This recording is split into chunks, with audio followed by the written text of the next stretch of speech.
안녕하세요. 김호준입니다. 술렁이는 국정원 직원들. 어제자 중앙일보 기사 제목입니다. 상사로 모시는 분들이 검찰에 끌려가는 모습에 마음이 착잡하다. 직원들 사기가 뚝 떨어졌다.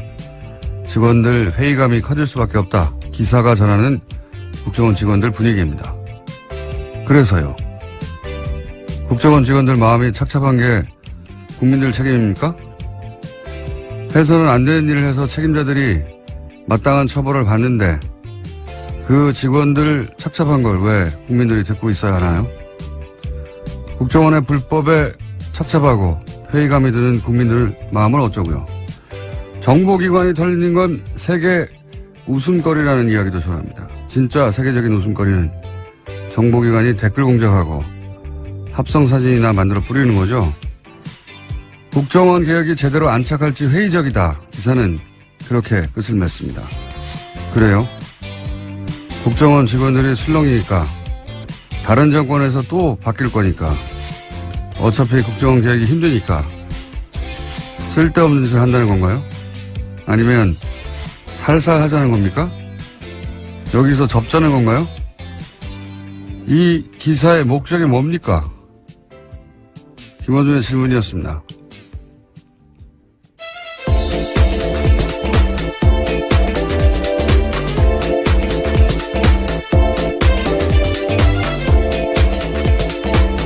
시사인의 김은지입니다. 오늘은 자리를 약간 각을 틀어가지고 좀 멀리 가셨네? 네. 아니, 원래 이 정도 거리를 유지했습니다. 저희가요. 네, 거리는 맞는데 각도가 네. 약간. 예. 이 국정원 댓글 공작 얘기 나오는데 댓글 공작하니까 이제 기사에 한두 줄 댓글 쓰는 거다. 이렇게만 물론 그것도 있어요. 근데 그렇게만 생각해서 대단한 게 아니다 이런 인식이 있어요. 실제로 보면. 지금 이명박 전 대통령 쪽에서 그렇게 주장하고 있습니다. 소수다라는 취지의 이야기인데요. 숫자도 적지만 뭐 댓글 좀 단 게 어떠냐 이런 인식이 기본적으로 깔려 있는 거예요. 그거 가지고 무슨 여론이 얼마나 바뀌었겠느냐. 그렇게 아무것도 안 바뀔 거고 효과가 없으면 왜 국정원 사이버사령부 기무사 총동원했겠어요. 아무 효과도 없는데. 예.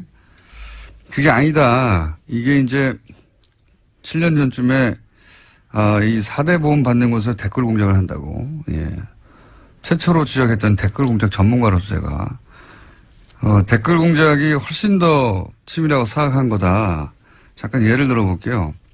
이게 이명박 박근혜 정권의 주요 선거에서는 모두 다 등장했지만 예를 들어서 2012년 대선을 들어보면 당시 정권 차원에서 가장 절대 과제가 뭐였냐면 문재인 안철수 단일화를 막거나 혹은 그 효과를 최소화하는 거예요.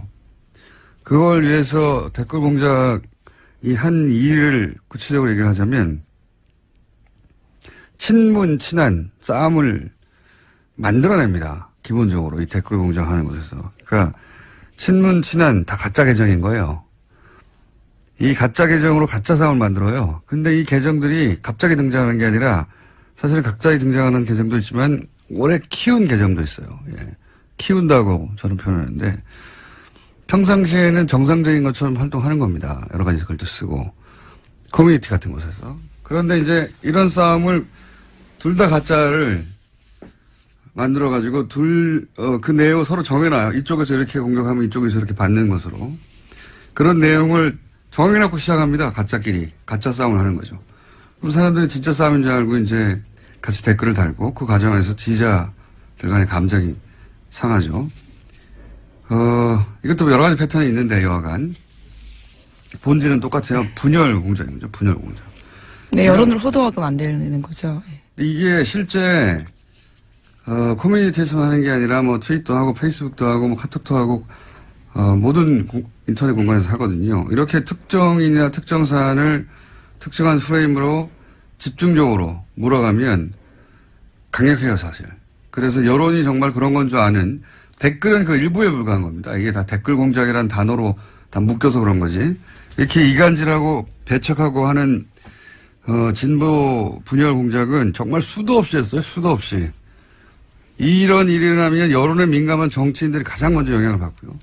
그 다음으로는 진보적인 지식인들도 굉장히 영향을 많이 받아요. 그분들의 이제 정보 여론 수집 창구가 온라인이거든요. 댓글 공작이 원래 심리전단에서 시작한 거잖아요. 이게 적을 심리적으로 붕괴시키고 와해시키고 유린하고 그런 전문가 집단이 기획해서 한 거예요. 이게 댓글이라고 하는 어떤 가벼운 뉘앙스 때문에 별거 아닌 것처럼 취급되는데 그렇지 않습니다. 이 국민들 마음을 가지고 조작하고, 예. 굉장히 심각한 범죄예요. 예. 자, 이 부분에 대해서 국정원이 한 일이 엄청난데 그거 외에도 많지만 여기 관해서 이제 수사를 하고 이제 국정원 원장들도 다 지금 박근혜 정부 하에서 국정원장들이 다 구속될 위기에 처해 있잖아요. 예. 네, 지금 현재로서 그런데요. 이게 별거 아닌 것처럼 생각하는 사람들이 기자들 중에도 있는데 대단한 겁니다. 예, 저도 직접적인 피해자입니다. 군 사이버사령부가 단 댓글 기사들 중에서 보면요. 제가 기무사가 단 댓글이 기무사 관련된 지적하는 기사가 있었는데 그 한 장병 같은 경우에 군에 들어가기 전에 자신의 미니 홈피에다가 이명박 전 대통령 관련된 짤을 올린 게 있습니다. 예, 짤이라면 여기서 예. 뭐 재미있는 사진 같은 예, 것들인데요. 그와 관련해서 기무사가 따로 불려가지고 군에서 그것들을 내리라고 지시한 바가 있는데 그걸 문제라고 기사 쓴 적이 있거든요. 그때 그런 댓글들이 아주 많이 달렸습니다. 기무사가 원래 그런 거 하는 곳이다. 여자라서 뭘 잘 모른다라 했는데요. 이제 와서 보니까 다 돈 받은 댓글 부대들이 쓴 댓글이었더라고요. 이게 타겟이 되면은 기자들 그러니까 개인이 감당할 수 없는 수준의 공격이 와요. 예. 이거 정치인을 타겟해서도 마찬가지고 당하면은 견디기 힘듭니다. 저 같은 사람 빼고. 정말이에요. 이런 프레임을 감당하기 힘들어요. 예, 좀 성살했습니다. 그때 내가 정말 군을 잘 몰라서 쓴 기사인가 뭐 이런 생각도 좀 했었었는데요. 그렇게 생각할 수밖에 없는데 예. 그게 전망위로 일어난다고 생각해요. 정말 많이 달렸거든요. 그런 게. 정치인들은 금방 넘어가고요. 예. 진보적인 지식인들도 여기 많이 이용됐어요. 예. 어쨌든 이게 별거 아닌 것처럼 하는 다루는 기자들도 정치인도 다 문제예요. 실제 이 실상을 알면 엄청난 겁니다. 지금 드러난 건 빙산의 일각에 불과해요, 사실. 자, 뉴스 합시다. 예, 첫 번째는요. 네, 어제 운영표 전 보건복지부 장관의 2심 선고가 있었습니다. 법원은 삼성물산과 제일모직의 합병 과정에서 청와대 개입이 있었다라고 판단했는데요. 1심에서는 이와 관련된 특별한 판단을 하지 않았는데 2심에서는 판단이 나온 겁니다. 물론 형량 같은 경우에는요. 운영표 전 장관은 1심과 똑같은 징역 2년 6개월이 나왔습니다. 이게 이제 핵심이 1심에서는 박근혜 전 대통령이 지시했냐 안 했냐를 따지지 않았는데 2심에서는 지시했다고 이제 판단했어요. 이게 삼성 합병이 그 이재용 부회장 입장에서 당시에 당면한 과제 현안이었고 이게 이제 박근혜 전 대통령이 지시했다는 걸 법원이 판단했다는 얘기는 뇌물의 대가성, 예. 대가성에 해당되는 건데 이걸 대통령이 지시했다고 판단했으니까 이제 큰일 난 거는 이재용 부회장이에요. 재판은 문영표 전 복지부 장관 재판이지만 제가 보고 여기서 가장 큰 영향을 받는 것은 이재용 부회장입니다. 예. 어떡합니까 이거? 예. 현재 2심이 계속 진행되고 있습니다. 이재용 부회장 같은 경우에도요. 이제 어쨌든 한쪽 고리, 예. 뇌물의 대가성에 해당되는 이재용 부회장의 현안을 대통령이 지시했다라고 재판부가 판단했으니까 가장 큰 영향을 받는 건 제가 보기엔 이재용 부회장이고 어떡하죠? 큰일 났네요 그쪽에선. 그런 뉴스입니다. 자 다음 뉴스는요. 네, 어제 이화여대 학사비리 관련된 2심 선고도 있었는데요. 최순실 씨는 1심과 같은 징역 3년을 선고받았습니다. 그 밖에 이화여대 교수 등도 모두 감형 없이 1심과 똑같은 선고를 받았는데 어제 재판부는 최순실 씨에게 이렇게 이야기했습니다. 부모로서 자녀에게 원칙과 규칙 대신 강자의 논리와 승자의 수사부터 배우게 했다라고 비판한 겁니다. 네, 이건 당연한 이야기라 그런 뉴스가 있었다고 짚는 것으로 이제 마무리하고 넘어가죠. 다음 뉴스는요. 네, 이명박 정부 자원외교 관련된 뉴스가 또 나왔는데요. 오늘 아침 서울신문이 보도했습니다. 멕시코 볼레오 강산 투자가 이미 수조 원대 손실이 나고 있는데 그럼에도 불구하고 제대로 된 검증 없이 계속해서 굴러가고 있어서 2조 원 가까이 세금이 문제가 되고 있다라는 건데요. 이제까지 회수한 돈은 2천억 원에 불과하다라고 합니다. 이거 자원 외교는 정말 늪과 같은 사안들인데 그 중에 대표적인 것들이 이제 캐나다 사례가 있고 이 본래오 광산도 어처구니가 없는 사안이에요. 이거 좀 들여다보면 그 초기에는 지분 투자만 한다고 그랬거든요. 근데 나중에 부도가 납니다. 지분 투자를 했는데 광산이 부도가 나요. 부도가 나는데 부도가 난 걸 숨깁니다. 숨기고 나서 거꾸로 어떻게 대응하냐면 그때 손 털고 나왔어야 되는 건데 아예 사업 운영권을 인수한다고 해요. 예. 지분만 참여했다가 나중에는 인수한다고 하는데 그 중간에 부도를 맞이합니다. 예. 그 대목부터 처음부터 이상했지만 여기서부터는 엄청난 돈이 들어가요.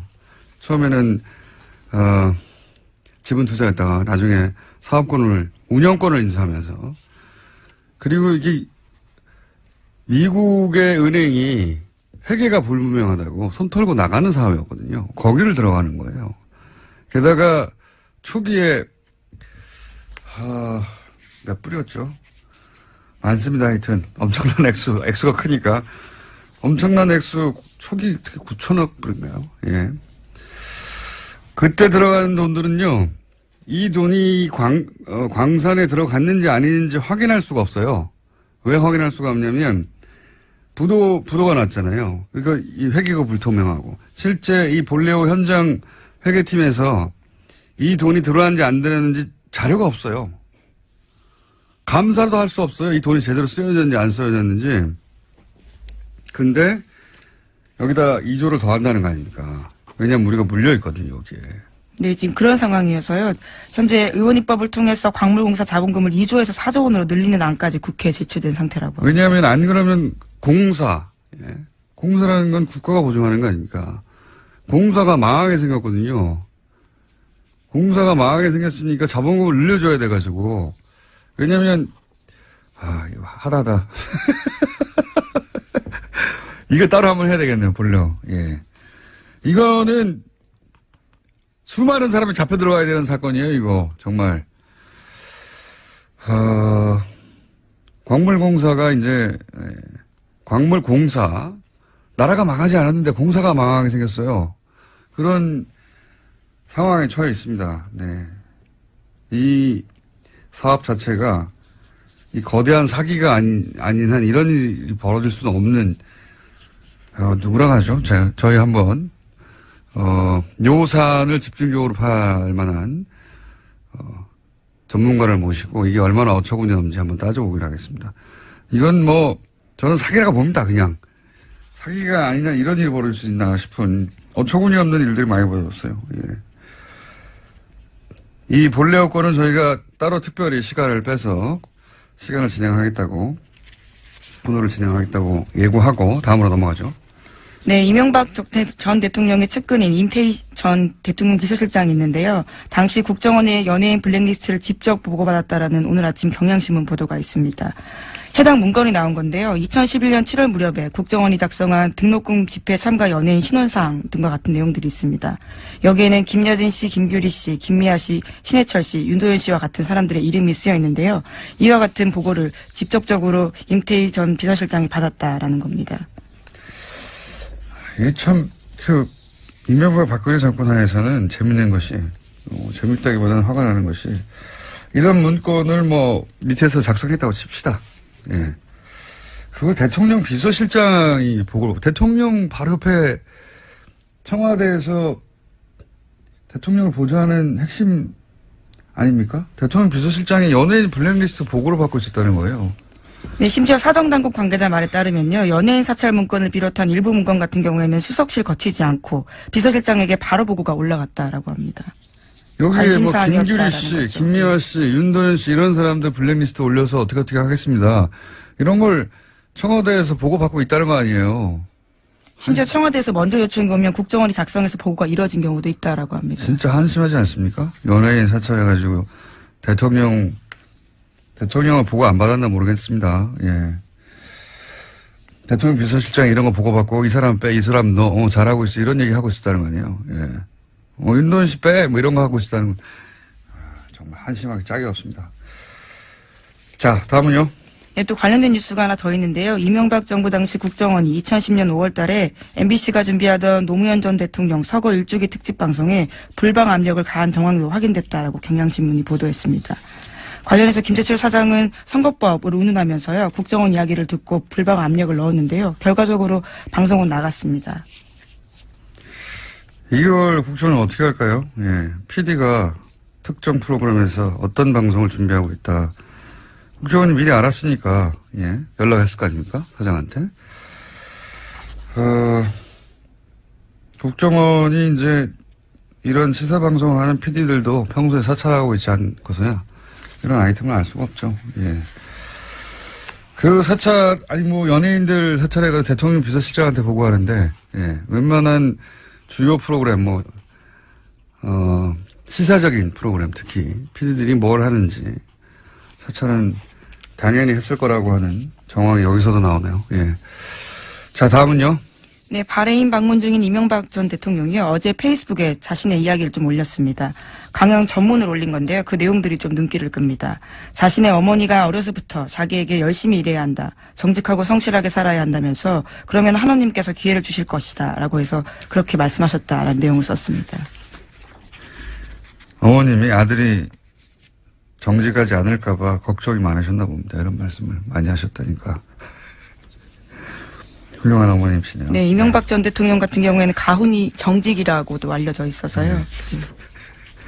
어머님 걱정이 많으셨던 거예요. 예. 어머님은 훌륭하셨던 분인 것 같습니다. 네. 미리 아셨던 것 같아요. 자, 시간이 1분 정도 남았다. 네. 저희 PD가 예. 제스처를 하네요. 네, 무엇을 먼저 하면 좋을까요? 제목만 읽고 축축 지나가죠. 예. 네, 국민의당과 바른정당 간의 이른바 중도통합 움직임이 속도를 내고 있습니다. 그래서 어제 안철수, 유승민 두 대표가 비공개로 통합 방식과 형태를 논의하면서 만났습니다. 네, 속도 안 납니다. 자, 다음은요. 네, 도널드 트럼프 미국 대통령이 진짜 미치광이인지 북한이 미국의 한반도 전문가들에게 물어봤다고 미국의 정치 전문 매체 폴리티코가 보도했습니다. 여기서 미치광이는 not이라는 영어 단어인데요. 이렇게 해석했습니다. 예, 꼭 미치광이라는 뜻은 아니지만, 예. 이거 사실 미국 사회에서 주요한 질문입니다. 최근에 부상하고 있는 미국의 정신과 전문의들이 한 27명 모여가지고 똑같은 얘기를 하고 그걸 책으로 내고 그래서 뭐 베스트셀러도 되고 최근 미 의회에서도 대통령의 핵 권한, 전쟁 개시 권한을 축소해야 된다, 제한해야 된다 진행하고 있거든요. 그러니까 결국은 트럼프 대통령의 지금 정신 건강이 전 세계를 멸망시킬 수도 있는 핵무기 버튼을 막힐 만큼 안정적인가? 이 질문을 정치권에서도 미국 정신의학에서 하고 있어요. 네, 네. 뉴스 공장을 다 들었는지 이 사람들이. 외교 테이블에서도 굉장히 중요하게 다뤄진다는 건데요. 북한 쪽에서는 트럼프 대통령이 미치광이인지 아니면 단순히 신용하는 것인지 알고 싶어 한다라는 겁니다. 북한만 궁금한 게 아니라 전 세계에 궁금하고 특히 미국 정치권과 정신의학계에서 이 질문을 계속하고 있습니다. 최근에. 그래서 뉴욕타임즈 베스트셀러도 됐어요. 예. 이 책 한번 소개해야 되겠네요. 자세히. 예. 자, 그런 이야기들 오가고 있습니다. 오늘 여기까지 하겠습니다. 시사인의 김은지였습니다. 감사합니다.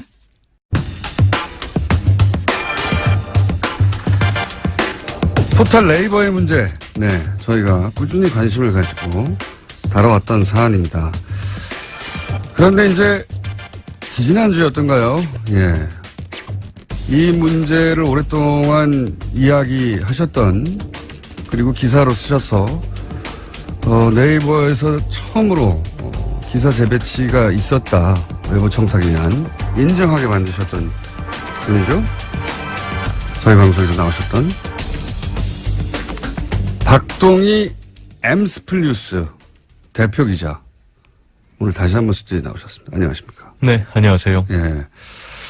지난번에 나오셔가지고 이제 외부 청탁에 의해서 네이버 기사 재배치가 있었다는 이야기. 네네. 물론 지면으로는 쓰셨지만 네네. 예, 엠스풀 이라고 하는 엠스풀 뉴스가 큰 매체는 아니잖아요. 그렇습니다. 그래서 그렇게 널리 퍼져나가지 않았던 뉴스였는데 네네. 뉴스공장에 나오신 다음에 전화 좀 받으셨을 것 같은데요. 꽤 많이 받았습니다. 네, 여기저기 에디터 출연해달라는 뭐 제안도 많이 왔었는데요. 그거 말고 협박 같은 네. 건 없어요. 너 죽을래? 이런 거. 뭐 실질적으로 회사에 들어오는 게 있었죠. 네, 그렇군요. 불이익 같은 게 있었죠. 네. 여러 가지. 네. 네. 네. 고소당하고 싶냐? 서초동 자주 드나들고 싶어? 이런 이야기에 가까운 그런 일이 있었을 거라고 봐요. 예. 그런데 거기서 그치지 않고 이제 한 방을 더 하시려고 나오셨어요. 예. 오늘은 어떤 이야기입니까?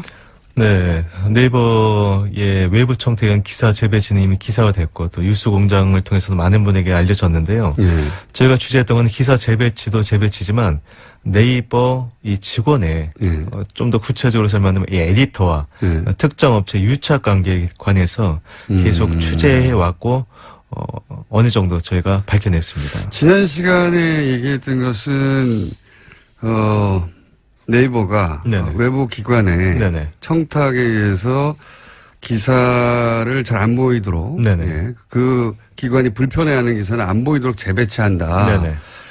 그런 보도였고 네이버가 그걸 인정을 처음으로 했었죠. 네네. 예.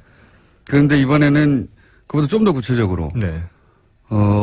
그때는 기관이었는데 이번에는 업체, 네네. 예, 업체 단위와 그때는 이사였는데 이제는 네. 그보다 더 아래 에디터 단위, 네네. 구체적으로 네네. 유착이라고 볼 수 있는 관계가 있다. 그렇습니다. 사실 네이버 에디터와 이 업체 간의 유착 관계에 대해서는 예. 그동안에 끊임없이 의혹이 제기돼 왔었는데요. 예. 뭐 네이버가 저희 보도 나가기 전까지 기사 재배치 그런 건 있을 수 없다라고 했습니다만 기사 나가자마자 바로 사과를 하고 인정을 했었거든요. 예.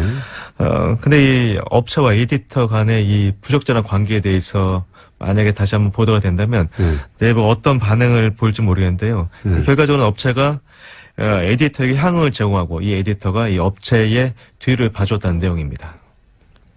그렇군요. 네. 자, 이게 그러면은 훨씬 상시적일 수 있는 사안인데. 네네. 그렇죠. 네. 예.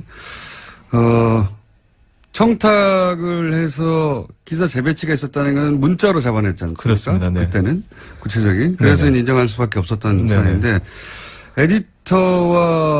에디터는 뭘 할 수 있는 사람들이죠? 그 기사 재배치를 할 수 있는 사람들. 그렇습니다. 네. 아, 그렇군요. 네네. 기사 재배치나 뭐 기사가 잘 보이게 안 보이게 일면에 이런 걸 할 수 있는 권한을 가진 사람들. 그렇습니다. 편집 권한을 가지고 있다고 보시면 좋을 것 네, 같습니다. 막강한 권한을 가진 사람들인데 이 에디터와 특정 업체와 유착 관계. 네네. 네, 그게 밝혀지면 그러면 기사 노출에 대한 신뢰도, 공정성. 네네. 당연히 큰 문제가 생기는 거죠. 그렇죠. 이 기사 재배치가 어떻게 보면 언론 농단이라고 보게 된다면 네. 이 만약에 이 업체와 에디터 간의 관계가 이 부적절한 관계가 사실로 드러나게 된다면 이거는 글쎄요. 포털의 거대 권력이 언론을 떠나서 이제 본인들의 자사 이익과 직원 이익을 위해서 이 포털의 공정성을 이용한다고 네. 봐도 포털의 힘을 이용하는 네네. 거죠. 예. 포털은 이미 뭐 대한민국에서 가장 강력한 미디어니까요. 네네. 이건 뭐 예를 들어서 편집장, 네네. 예, 조선일보 편집장, 네. 혹은 뭐 주요 일간지 편집장이 특정 업체로부터 지속적으로 향을 제공받아서 네. 거기 유리한 기사를 썼다. 이러면 큰 사회적 문제가 되거든요. 그럼요. 예, 네. 그런 것과 마찬가지 맥락의 일인데 구체적으로 어떤 일이 있었습니까? 네, 의혹이 불거진 건 네이버 자동차 섹션입니다. 이 네이버 자동차 섹션 이 모 에디터가 유명 수입차 홍보 대행사로부터 시승을 핑계로 짧게는 반년, 길게는 반년, 짧게는 5일 이상씩 차를 빌려 탔다는 소문이 업계에 싹 퍼져 있었는데요. 시승을 반년 동안 해요. 네, 근데 고마운 곳이네요. 홍보대행사가. 예. 근데 뭐 시승차라고 하니까요. 네. 근데 한술 더 떠서 이 업체 대표 차를 이 에디터가 자기 와이프 차로 속이고 1년가량 탔다라는 제보가 들어왔거든요. 근데 6개월 정도도 아니고 어떤 네네. 거는 아예 와이프 차라고 하고 아예 네네. 시승차를 1년 동안 제공받기도 했다. 그렇습니다. 그리고 뭐 한술 더 떠서 이 자동차 업계 관계자들이 이 에디터가 집으로 부르면 집에 찾아가서 이 파티를 열기도 했다고 하는데요. 네. 아주 많은 관계자가 이 집에 찾아갔다고 합니다. 막강한 힘이네요. 예. 그러니까 그러니까 업체 한 곳이 아니라 여러 업체들이. 네네. 예. 그러면서 그 업체들이 자신들의 차량을 이렇게 시승차라는 명목으로 뭐 짧게는 며칠, 길게는 6개월 혹은 1년도 제공하고. 네네. 아주 좋네요. 너무 친해서 그런 거 아니에요, 그냥?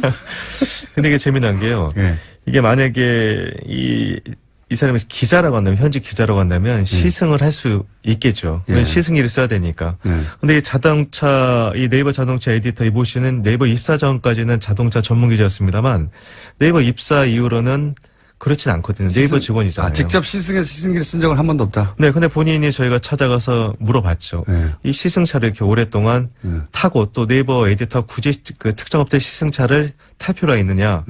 본인 역시도 제가 그 차를 시승한 건 사실이지만 시승기는 쓴 바가 없다.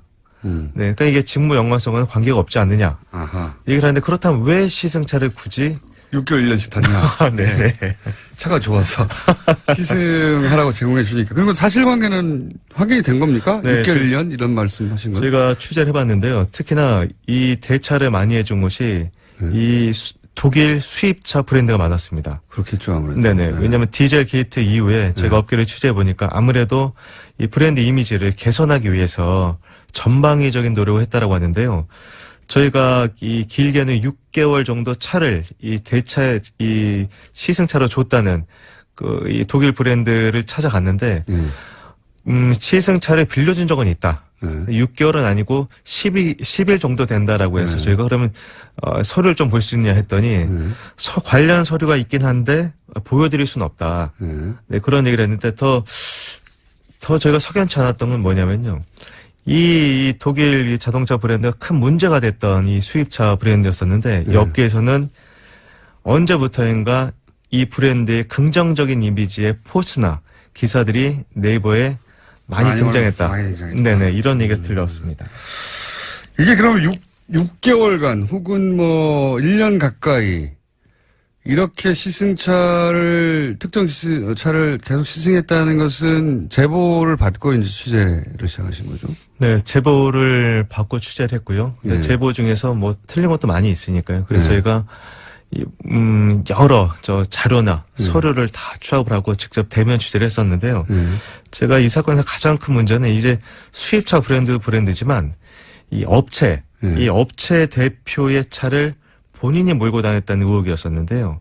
아예 예를 들어서 수입차 홍보 대행사 네네. 대표의 차를 수입차는 아니었었고요. 제가 취재 중 이 네이버 에디터에 와이프 차가 있었어요. 이것이 독일 브랜드인데, 근데 이분이 이 차를 본인 와이프 차라고 소개를 하고 다녔어요. 근데 이분이 이 SNS나 블로그를 굉장히 많이 하신 분이라서 차량을 3대를 소유하고 계신데 유독 이 차량만 번호판을 가렸어요. 계속해서. 네. 다른 사람 지인이 이 에디터 와이프 차를 찍었을 때도 본인 블로그가 있는데도 이상하게 이 차만 다 포토샵 처리가 돼 있었습니다. 그게 뭐 부인의 사생활 보호로 해서 그럴 수도 있는데. 네. 그런데. 네, 저희도 그렇게 생각을 했는데요. 취재 결과 이 에디터 이 와이프의 차는 이게 이 유명 자동차 오디오 장착업체 대표의 차였습니다. 네. 제가 차량 등록이 그쪽으로 돼 있었다? 네, 차량 자동차 회사가 아니라 자동차 오디오 회사의 그렇죠. 네. 그 회사의 대표 명의로 돼 있던 네. 차였다. 대표의 차였었는데 이게 참 재미난 게 뭐였었냐면요. 이 네이버 에디터 문제 차를 물기 시작한 게 지난해 9월이었습니다. 많은 자료에도 나와 있는데요. 하지만 이 에디터로 차 명의가 이전된 건 올 8월입니다. 거의 1년 동안 이 유명 자동차 오디오 장착 업체 대표의 차를 몰고 다녔던 겁니다. 거의 1년 동안. 네네. 부인이. 그렇죠. 네. 번호판을 가리면서. 네네. SNS에서는. 그래서 아마 알고는 확인된 상황이고. 확인된 상황이고. 확인된 네네. 상황이고. 네. 그러니까 자동차뿐만 아니라 자동차 관련한 업체들. 네네. 로부터, 이런 특혜, 혹은 뭐, 서비스라고 해야 되나요? 이런 걸 제공받았을 개연성이 상당하네요. 그래서 저희가 이 6개월은 확인된 건 아니죠, 아직은. 6개월은 아직까지 확인된 건 아닙니다만, 이 차 유명 이 자동차 오디오 장착 업체 대표의 차를 1년간. 1년간 몰고 다닌 사실을 확인을 했습니다. 그거는 확인이 됐다. 네네. 혹시 에디터에게 네네. 부인의 차량이 이런 상황인 것은 알고 있었냐고 물어보셨어요? 네, 물어봤습니다. 그랬더니 뭐라고 합니까? 후배 차를 이 중고차로 네. 샀다라고만 얘기하고 그 이후로는 연락을 끊었는데요. 네, 후배차를 그러니까 오디오 업체 사장이 후배일 수도 있다는 얘기네요? 뭐 두 분의 사이가 네. 친했던 거는 보입니다만은 네. 친했던 건 보입니다만 어쨌거나 이 샀는데 명의는 1년 동안 변경하지 않았다. 그거는 설득력이 좀 떨어지지 않을까요? 예. 근데 이 유명 이 자동차 오디오 업체 대표의 얘기는 예. 이건 내 차가 아니다. 나도 시승만 했을 뿐이다. 전혀 모른다. 네, 이런 답변을 들려줬습니다. 네. 그분 말이 사실이라면 누구 네. 말이 맞는지 모르겠지만 네. 오디오 업체 사장님의 말이 맞다면 본인 명의로 샀지만 사실은 차량을 시승만 하고 제공했다. 네네. 이렇게 볼 정황이네요. 근데 이게 이 김영란법 이후로 네. 이 자동차 매체 기자들도 48시간 이상 시승차를 탈 수 없거든요. 네. 그런데 물론 네이버가 언론사가 아니어서 김영란법에 해당은 되지 않습니다만 아무리 그래도 1년여간에 네. 이걸 시승기를 탔다 보면은 이거는 좀 말이 안 설득력이 되죠. 떨어지지 않을까 네, 싶습니다. 말이 안 됩니다. 네네. 그런 구체적인 상황이 좀 나왔군요. 예. 근데 지금은, 자동차 관련 섹션만 얘기하고 있습니다만, 네네. 구체적으로 잡힌 게 그거라서. 다른 분야도 이런 의구심을 가져볼 만한데요. 네네. 예. 그 다른 분야 얘기하기 전에. 그러면, 대가성이 있느냐. 네네. 보통 이제 정치권에서 나오는 얘기인데. 그런 얘기를 할 때, 그런 업체나, 혹은 그런 브랜드의 자동차들이 네이버에서 긍정적으로 혹은 자주 노출되었다는 게 확인돼야 되잖아요. 그렇습니다. 그것도 입증하기는 쉽지 않습니다. 예. 그렇습니다. 이 업체 대표가 뭐 차를 그냥 줬을 리는 없을 거고요. 예. 네. 대가가 있지 않았을까 한번 확인을 해봤습니다. 예. 저희가 취재하는 과정에 이 업체 대표가 이 포스트란 걸 작성합니다. 이 포스트가 뭐냐면 페이스북이랑 비슷하다고 보시면 되는데요. 페이스북과 비슷한. 네네. 그 페이스북과 블로그가 좀 합쳤다라고 볼 수가 있는데 네이버가 네이버만의 서비스인가 보죠? 그렇습니다. 네. 네. 근데 이 업체 대표가 작성한 포스트를 네이버 자동차 섹션에 올리게 되면 사람들이 많이 볼 수 있는 곳에 이 에디터가 배치했다라는 의혹을 지금 받고 있는데요.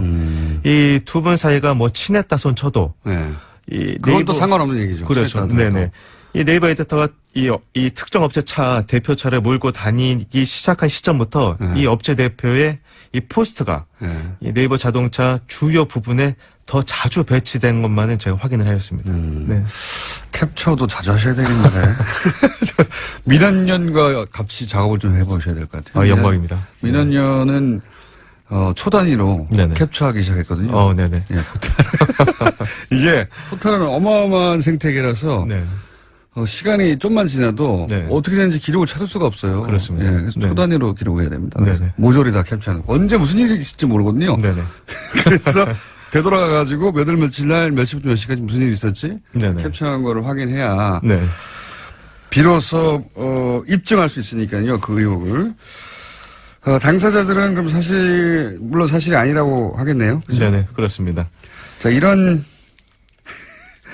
이야기를 하기 시작하면, 네. 무척 곤란한 처지에 처하실 수도 있겠습니다. 여러모로. 네네. 그런 징후가 보이고 있습니까? 뭐, 네이버가 워낙 큰, 거대 권력이잖아요. 네, 그렇기 때문에 저희가 요즘에 좀 힘든 점이 많은 것이 이제 제가 작은 언론사고 또 열심히 기사를 쓰긴 합니다만 그 기사의 노출 빈도가 떨어지거나 하게 되면 혹시 이게 보복성이 아닌가 이런 느낌을 좀 받을 수도 있고요. 네, 스스로. 네. 그냥 기사가 인기 없어 그럴 수도 있어요. 그게 가장 큰 이유가 아닐까 싶습니다. 네. 그럴 수도 있긴 한데 네네. 그런 두려움이 당연히 있겠죠. 네. 예, 네이버 같은 곳에서 노출시키지 않으면 네. 매체사는 사실 굉장히 어렵거든요. 네. 예. 그럼에도 불구하고 이런 기사를 계속 쓰시는 이유는 그동안 들은 이야기가 너무 많기 때문입니까? 그동안 취재했던 내용이 너무 많고요. 그리고 요번에 네이버 한성수 대표가 예. 구글을 새로운 프레임으로 삼아서 예. 또 이제 구글이 바로 서야 된다 이런 식으로 말씀하고 계시잖아요. 예. 구글 세금 문제도 얘기하고. 네네네. 예. 구글을 공격하는 것으로. 네. 예. 근데 그 전에 기사 재배치 건도 네. 저희가 취재를 오랫동안 했기 때문에 네이버 한성수 대표 분명히 알고 있었고 네. 이 건 역시도 네이버 이 법무팀이나 홍보팀에 이 취재 내용이 들어간 것으로 알고 있는데 그렇겠죠. 네, 네이버 홍보실은 지금까지 단 한 번도 답변을 한 적이 없습니다. 무려 7개월 동안 네. 단 한 차례도 답변을 들려주지 않았는데 저희가 네이버 내부 관계자로부터 들은 거는 저희가 작은 실수를 범했을 때 네. 바로 역공에 들어오기 위해서 답변을 그렇겠죠. 주지 않는 것이라고 했는데요. 그렇겠죠. 당연히. 네, 저는 이 모든 사건의 몸통이 한송숙 대표라고 보고 있고요. 그 이야기를 지난번에도 하셨는데 네네. 그 두 차례나 이제 네이버 대표님을 직접 거론하셨기 때문에 네네. 왜 그렇게 생각하시는지 다음에 말씀해 주시죠. 알겠습니다. 예. 아주 어려운 싸움을 시작하셨습니다. 네. 본인에게 여러모로 어려움을 안겨줄 아주 어려운 싸움을 시작하셨는데, 저희가 계속 불러드릴게요. 네, 감사합니다. 저희가 계속 불러드리겠고, 오늘은, 요 사안까지만 하겠습니다. 앞으로도 뭐 많다고 하는데, 예. 네이버의 특정 에디터가, 업체와 유착이 의심된다. 예. 그쪽으로부터 제공받은 차량을 이용한 정황이 있고, 네네. 일부는 확인하였다. 네네. 네. 그 대가로 포스트라고 하는 서비스가, 더 자주 혹은 잘 보이도록 노출된 정황도 있다. 네네. 네. 이 대목을 오늘 짚으셨고요. 한 1, 2주마다 한 번씩 나오셔야 될 것 같기도 합니다. 아, 그럼 저의 영광입니다. 오늘은 여기까지만. 원래는 야구 전문 기자입니다. 야구 전문 기자로 아주 유명한 분이었고, 실제 네이버에서 야구 칼럼을 쓰셔서 저도 자주 봤습니다만, 네네. 굉장히 인기 있었던, 기자인데, 지금 갑자기 탐사 기자가 되어가지고, 네이버를 향해 취재를 이렇게 쓸 수 있었던 것도 사실은 네이버에 실제 글을 기고하고 직접 계약하고 오랫동안 네이버 에디터들과 활동하셨잖아요. 그죠? 그렇습니다. 네. 네. 이렇게 오랫동안 일하면서 제가 느낀 것들이 많이 있었고요. 또 네이버라는 좋은 포털, 정말 좋은 직원들이 많은데요. 그분들이 다시 초심으로 돌아가서 이 공정 포털을 만들었던 마음. 그리고 라이벌인 다음 카카오만 봐도 이런 일 없거든요. 네. 없는지 아닌지는 모르겠습니다. 네네. 적어도 본인이 직접 겪은 것은 네이버에서 아니라, 그렇습니다. 몇 네. 가지 앞으로 더 문제 제기를 하실 것 같고요. 네. 어려움에 처하실 가능성이 매우 높습니다. 그럴 때마다, 준법조에 있는 저에게 연락을 주시고, 그리고 아는 변호사도 소개해 드릴 수 있고요. 네. 본인도 여러 가지로 주의하시고요. 네, 명심하겠습니다. 네. 자, 오늘은 여기까지 하겠습니다. 네, 다음 시간 예약해두고, 지금까지 엠스프레 박동희 대표 기자였습니다. 감사합니다. 네, 고맙습니다.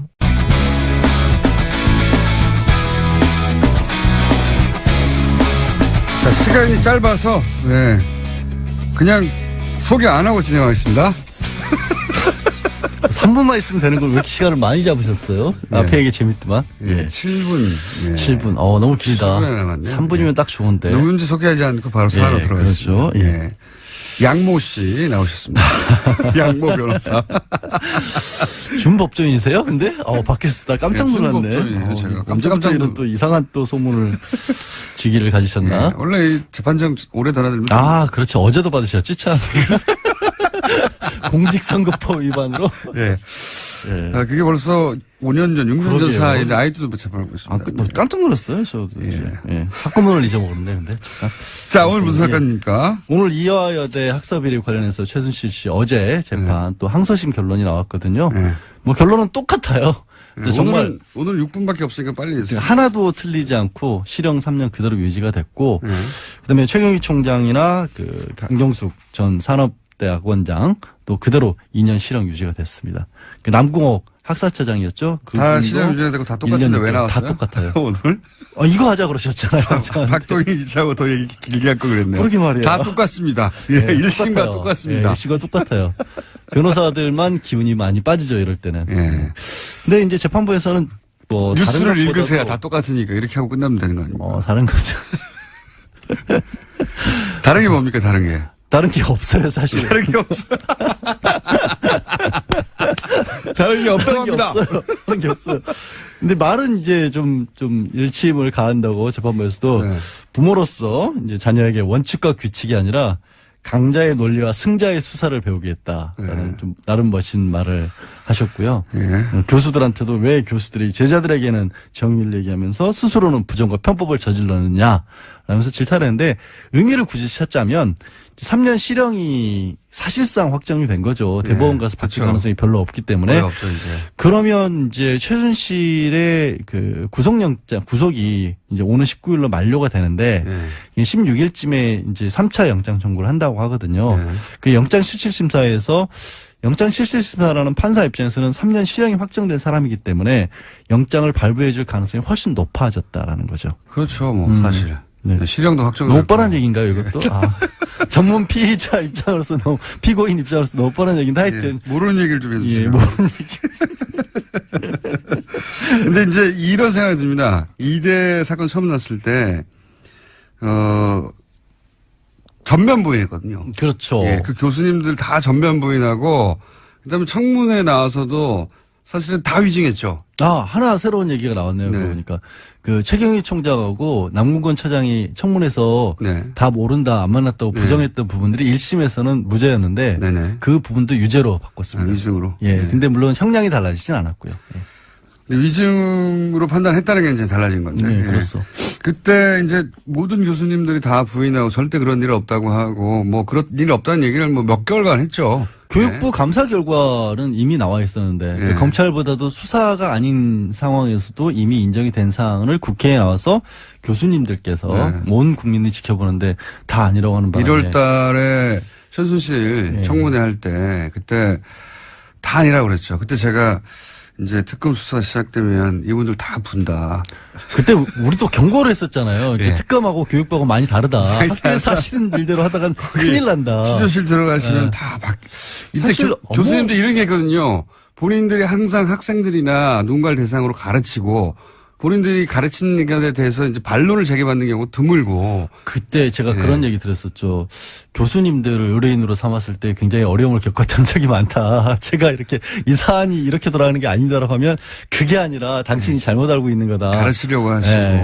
혹시 그런 일이 이번에도 반복된 게 아닌가 싶어요. 아니, 그래서 예언을 했었잖아요. 네. 검찰 들어가면 다 소용없고. 큰일 날 것이다. 다 소용없고 다 그게 털리게 돼 11개월 있다고. 전 일이네요. 그러고 보니까. 벌써 1년이 다 돼갑니다. 자, 그러면 이렇게 3분 만에 다 끝났어요. 아까 제가 그러니까- 얘기했잖아요. 3분이면 충분하다고. 그러니까 우리가 6분을 드린 게 얼마나 깁니까? 네. 아유, 정말. 컵라면 2개 드셔야 됩니다. 최순실 씨가 고영태 씨한테 이 모든 사태가 고영태한테 자신이 당해서 그런 거라고. 그거는 이제 주장했잖아요. 고영태 씨가 재판을 받고 있는데 지난번 때는 최순실 씨의 재판에 고영태 씨가 주로 증인으로 나왔었고 네. 고영태 씨가 인천 세관장을 추천하는 과정에서 2,200만 원 네. 가량을 받았다는 혐의로 재판을 피고로서 받고 있는데 네. 최순실 씨가 증인으로 나온 겁니다. 네. 그렇게 증인으로 나오다. 증인으로 안 안 나오는 그랬대. 분이. 본인은 안 나오려고 그랬는데 네. 이 얘기를 합니다. 법정에서. 저 사람 사실 뭐 전과도 있는 사람인데 고영태가 네. 전과도 있는 사람인데 국회의원 33명이 탄원서를 내줬다는 게 너무 기가 막혀서 나왔다라고 하면서 기가 막혀서 나왔다. 본인이 굉장히 억울하다고 강변을 네. 했고요. 재미있는 표현을 또 씁니다. 고영태 씨가 2,200만 원 받은 적 없는데 200만 원 가량 상품권을 받아서 네. 내가 최순실 씨한테 전달을 해줬다 그랬더니 내가 그런 거 받을 군번이 아니다. 최순실 군대를 씨는 다녀왔는데. 액수의 많고 적음을 따지지 않더라고요, 보니까. 아니 근데 본인은 얘기를 한 거죠. 200만 원 정도 내가 받을 사람이 아니다. 200만 원이라고 뿌리칠 사람이 아닌 거죠. 그런 거였나요? 그러니까 본인은 그렇게 얘기했어요. 주는 거는 다 받는 분인 것 같던데. 그리고 나와서 이제 국정농단 관련해서 계속해서 반복하고 있는 주장이긴 합니다만 이 고영태한테 나도 당한 사람이다. 그러니까요. 예. 그러니까 변호사가 이 프레임으로 계속 밀고 나가고 증인 있어요. 신문을 하는 과정에서 국정농단이라는 얘기를 꺼내자마자 버럭하면서 그 단어 쓰지도 말라. 고영태가 기획한 것에 일부 검사들과 언론사가 예. 속아 넘어가서 내지는 합작을 해서 우리를 이렇게 공경에 처하게 만들었다라는 거죠. 고영태 씨가 그러니까 대통령도 움직이고 장관도 그렇죠. 움직이고 다 한 거죠, 다. 혹시 고영태 씨한테 뭐 이렇게 넘어간 거예요? 저는 고영태 씨가 개인적으로 이 펜싱하는 후배라서 좀 간접적으로 알거든요. 펜싱은 본인이 펜싱도 합니까? 저 펜싱 선수 출신이에요, 저도. 아니, 초등학교 때. 아니, 대학교 때까지. 진짜로? 서울시 아마추어 선수였어요. 아마추어, 네. 취미 활동 같은 거 얘기하지 말고. 취미 활동 선수라니까. 왜 이래요? 이 프레임으로 최순실과 일관되게 밀고 나가잖아요. 최순실 씨가. 이게 0.1%라도 재판부에 의해 받아들일 가능성이 있습니까? 재판부는 받아들일 생각을 아예 없고요. 예. 이거 정치적인 얘기인 거죠. 예. 근데 하나를 말씀드려야겠다. 아까 최순실 3년 받은 게 예. 이게 좀 이상한 상황인 게 이거를 사건을 병합해서 심리를 하지는 않고 이게 내용이 워낙 다르니까 학사비리는 학사비리대로 따로 예. 그다음에 뇌물이라든가 직권남용 부분은 따로 재판부에서 재판을 하고 있잖아요. 예. 이렇게 될 경우에는 나중에 판사님들이 판결할 때 굉장히 힘들어하십니다. 그러니까 다 같이 모아서 재판을 하면 다 뭉뚱그려서 몇 년이라고 선고를 해야 되는데 따로따로이다 보니까 이걸 그냥 내버려두고 합산을 시킬까? 양지열 변호사였습니다. 저였어요. 노르가즘 많은 분들이 기다리시는 코너. 오늘도 정의당 노회찬 원내대표 나오셨습니다. 안녕하십니까? 네, 안녕하십니까. 네. 이명박 전 대통령이 발행에 가서 연설을 하셨는데 네네. 거기서 또 집안의 가훈이 정직이라는 그런 내용도 등장하고 그랬습니다. 정직이라고 하면 뭐 정직 처분. 사실 정직 됐어야 되는 분인데. 아니, 이명박 대통령 가훈이 정직이라고 해서 저희가 오늘 네. 2부 진행하면서 저 제작진이 방언을 적어야 되겠다, 우리도. 예. MB 가훈이 정직이라면 우리는 침묵이다. 방언이. 예. 침묵 또는 뭐 겸손 이런 거 있지 않습니까? 네.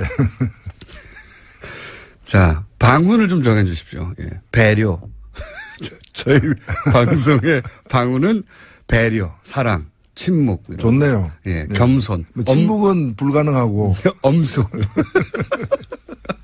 그쪽도 뭐 정직이라는데요. 예. 정직을 이길 수는 없다고 봅니다. 경건과 엄숙한 마음으로 오늘도 노르가즘을 진행해 보겠습니다. 자, 또 한 주간의 사건도 아주 많은데 정치권 얘기부터 좀 해볼까요? 네. 이제 홍준표 대표가 9명이 복당하고 나서 어깨에 힘이 좀 들어갔어요. 예. 그렇죠? 네. 예. 자신감에 채식도 나왔네. 방언이 채식이라고. 그건 어울리는 거네요. 방언. 불가능한. 저희 방언을 좀 정해 주십시오. 항상 방언을 정할 때는 이명박 대통령 가훈이 정직이라는 걸 생각하시면서 저희 방언을 정해 주시면 되겠고. 홍준표 대표가 자신감이 넘쳐가지고 유승민 대표가 예방을 하겠다는데 이제 거절을 했어요. 예. 어떻게 보십니까? 정당이 아니다. 바른정당은 배신자 집단이지. 이렇게 얘기했는데. 예, 저는 자유한국당이 문을 닫아야 된다고 생각합니다. 사실 우리가 돌이켜보면은 제가 볼 때 홍준표 대표 자리에 박근혜 전 대통령이 앉았다면 예. 어떻게 했을까? 저는 당 일단 해산했을 것 같아요. 왜냐하면 지난 2002년 차떼기 사건 때 보면은 예. 몇백억 돈 받은 거 그것도 큰 문제였지만은 예. 그것 때문에 당 간판을 떼가지고 예. 그리고 당 재산 예. 그 당시 중앙당 11층짜리 건물 팔았죠. 예. 그거 헌납했지 않습니까? 예, 예. 또 천안의 연수원도 헌납하고 17개 광역시도에 있는 거 다 헌납했지 않습니까? 이제 그런 정도로다가 해서 겨우 당을 살렸거든요. 예. 근데 천막 지금은 당사 이러면서. 지금 예. 그때하고 비교할 수 없는 어떤 정권을 갖다가 내주고 그것도 중도에 예. 그리고 국정농단 세력으로 씻을 수 없는 낙인이 스스로 찍힌 상태인데 이 책임에 자유한국당이 왜 책임이 없습니까? 그러면 문을 닫아야죠. 그래서 사실은 지금 이 당은 해체하고 재건축이 필요한 당이지 뭐 약간 리모델링하고 뺑기칠하고 이래가지고 될 문제가 아니에요. 페인트칠. 페인트칠보다 뺑기칠이 와닿긴 합니다만은. 그러니까 지금 황골 탈퇴해야 되는데 지금 제스처만 취하고 있는 상황인데 왜 이 정도밖에 안 하냐. 오히려 황골 탈퇴는 유승민 대표가 하고 있다고 저는 봅니다. 물론 이제 세력이 너무 적기 때문에 미약하기도 하고 걱정되기도 하지만은 오히려 그 길로 가야죠. 버리고 갔어야죠.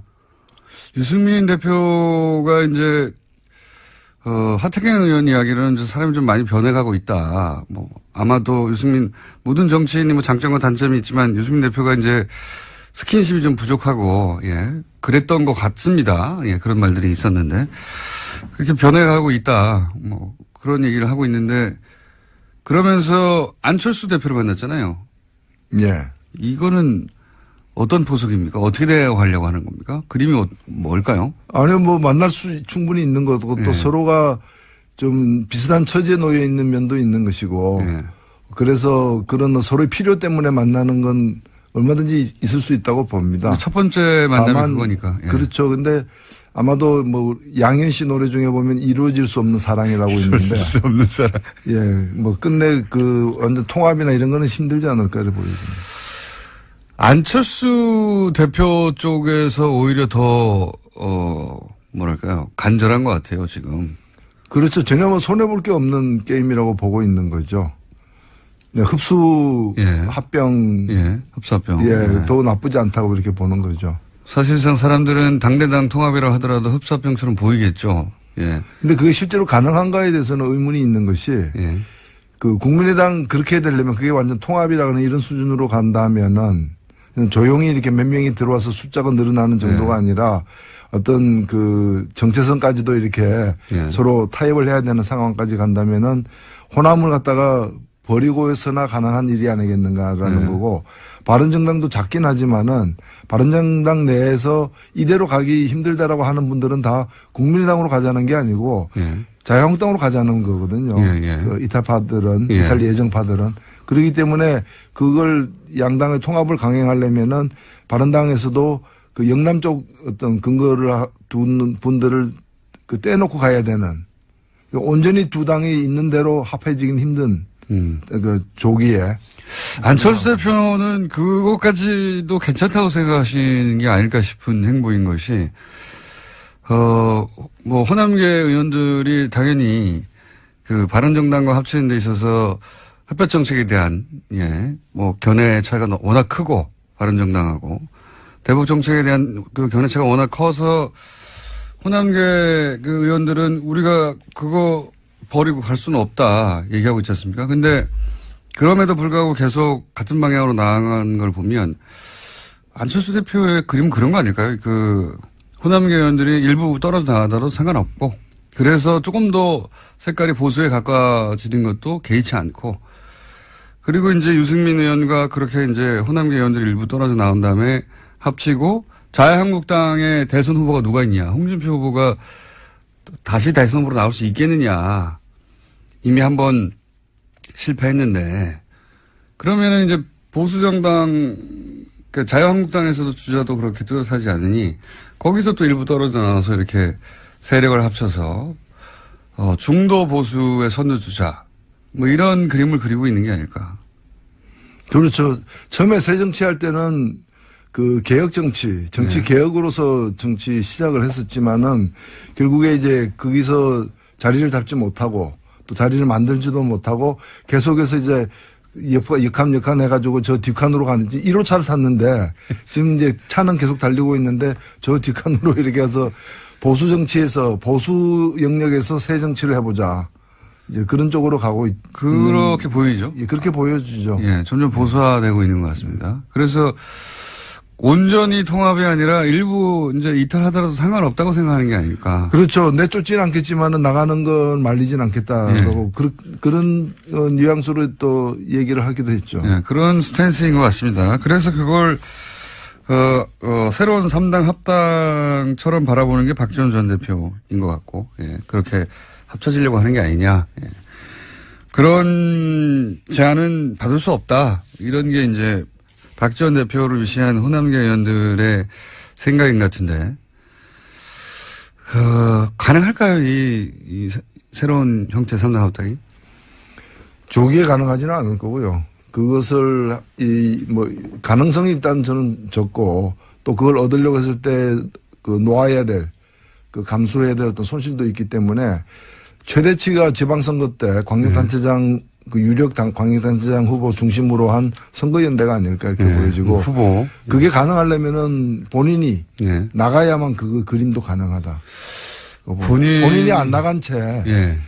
본인이 안 나간 채 그냥 경기도는 누구 원래대로 누구 그 다른 서울은 누구 이런 식으로 나누어 가지고는 시너지 효과가 없기 때문에 그냥 나누기만 할 뿐이지 어차피 다 못 나가니까 서로 취약 지역의 후보를 다 상대방 후보를 인정해 주는 그런 정도의 대단히 강도가 약한 연대이기 때문에 이걸 강도를 좀 세게 하려면은 걸어야죠. 본인을. 예. 예. 그러다가 예를 들어 서울시장 선거에 본인이 직접 나왔는데 만약에 거기서 낙선하게 되면 정치적 타격이 굉장히 클 텐데요. 근데 정치라는 것이 옳다고 믿는다면은 네. 크게 걸어야지. 안 다치는 위주로 가면은 뭐, 예. 노회찬 대표님도 많이 다쳐왔습니다. 많이 낙선해 왔습니다. 상처투성입니다. 심지어는 의원직도 상실하기도 하셨고. 예. 예.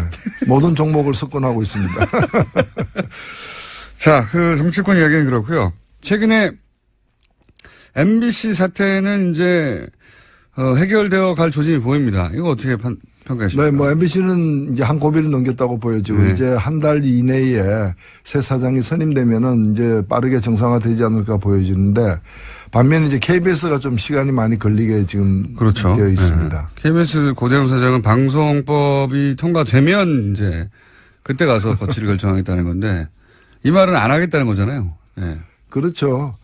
뭐 예를 들면 박근혜 대통령 물러가라 그러니까 개헌하면 물러간다는 얘기가 똑같은 거죠. 자기 후임이 누가 오느냐에 영향을 미치는 방송법 개정에 자기가 왜 갔냐합니까? 그러니까요. 자기가 잘한 일을 잘못한 게 없다면 임기를 다 채우고 내년 말에 물러나야 될 사람이 중도에 물러난다면 그만큼 문제가 많았다는 걸 스스로 시인하는 건데 문제 많은 사람이 중도에 쫓겨나가면서 다음 사장은 어떤 사람이 돼야 된다. 또는 자기들이 유리한 사람들이 돼야 된다라고 요구하는 거와 마찬가지죠. MBC 김장겸 사장이 이제 해임안이 통과되면서 방문진에서 남긴 말도 화제예요. 이제 본인이 공영방송, 방송의 중립 또는 뭐 방송의 독립성을 지키지 못하고 이렇게 물러나게 돼서 순간에 굉장히 안타깝다.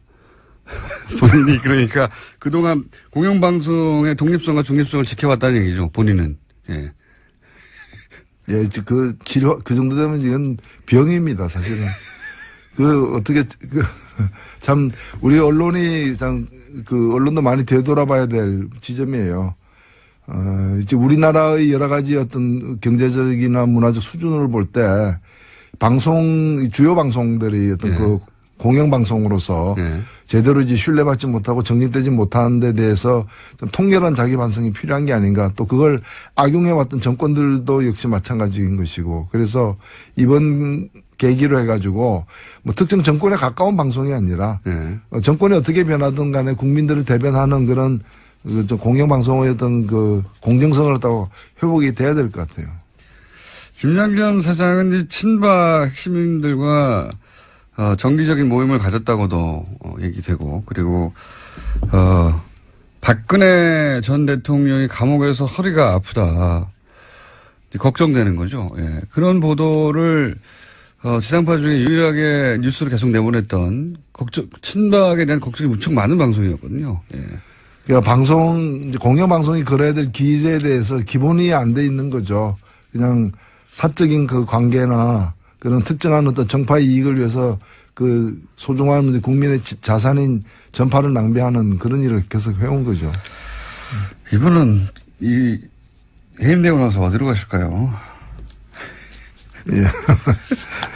김재철 사장은 이제 출마하려고 노력하셨는데 홍수를 못 받았죠. 네. 예. 경선에 나와가지고 표가 1%인가 2%인가 밖에 못 받으셔가지고 경선에서 떨어지셨는데 이분도 그런 그림을 그린 게 아닐까 싶기는 합니다만 현재는 어쨌든 해임을 되셨고 이명박 전 대통령이 이제 공항에 바레인으로 강연을 떠나시기 전에 공항에 메시지를 냈습니다. 여러 가지. 네. 그 메시지는 보셨어요? 예, 저는 그 메시지는 그 메시지 자체가 우리 국민들을 좀 분노하게 만들기도 했지만 굉장히 이제 위급함을 느끼고 있는 그런 상황인 것 같아요. 본인들이. 예. 그렇죠. 이제 설마 했는데. 예. 설마 김관진까지 저렇게 되는 걸 보면서 이제 자신에 대한 형사처벌의 가능성, 형사처벌을 시도할 가능성이 충분히 있다라고 그쪽 진영에서는 판단을 갖다 확실히 한 것 같습니다. 그래서 그에 대한 이제 일단 대응, 방어책으로서 예. 우선 일성을 갖다가 그 바레인 나가면서 예.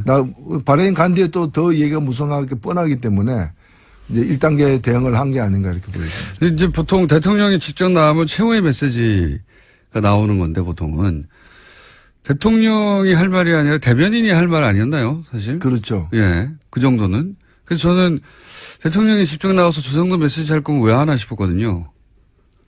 그만큼 이제 지금 그 인천공항에서 지금 한 발언이지만 예. 사실상 거의 그 서초동 포토라인에 서서 한 발언처럼 이렇게 얘기를 한 거죠. 예, 내용은 그렇습니다. 예, 예. 예. 그리고 연습이었나요? 자기가 당사자라는 걸 잘 아는 거죠. 그래서 저는 이게 이 정도 위에는 그냥 뭔가 대단히 큰 게 있을 것처럼 우리를 건들면 끝장나는 거야. 이제 세계대전이 일어나는 거야. 이런 식의 가만히 있지 않겠다는 메시지가 계속 나오다가 전직 대통령이 직접 나왔는데 이제 세계대전이야 이런 메시지가 아니라 예. 이렇게 하면 나라가 쇠퇴하게 돼. 나를 이렇게 치면 안 돼. 이 정도 메시지에 불과해가지고. 그 마지막에 그 얘기는 했었죠. 이 지시했느냐. 예. 댓글 공작 같은 거 지시했느냐. 뭐, 상식적인, 상식 같은 말이어야 뭐 댓글을 하지 이런 식으로 해서 자기를 이제 구체적으로 방어하기 시작한. 그러니까 저는 법률 방어를 하고 있는데. 예. 제가 받은 인상은 이 법률 방어인데? 법률 방어를 이렇게 첫 메시지로 한다는 건 사실은 이쪽에다가 세계대전을 일으킬 만한 카드가 없구나. 그렇죠. 그렇게, 예. 아니, 지금 뭐, 마음은 그 서초동에 가 있어요. 예. 그래서 예행 연습을 하고 있는 거 아니냐. 예. 서초동에 가 있다. 예. 실제 포토라인에 설 거라고 보십니까? 일단은 지금 이제 크게 두 가지인데 뭐 그 뒤 더 많은 것들이 앞으로 나올 가능성이 물론 있습니다만 현재까지 제기되는 의혹은 이제 국정원 의혹이 있고 국방부 의혹이 있는데 예.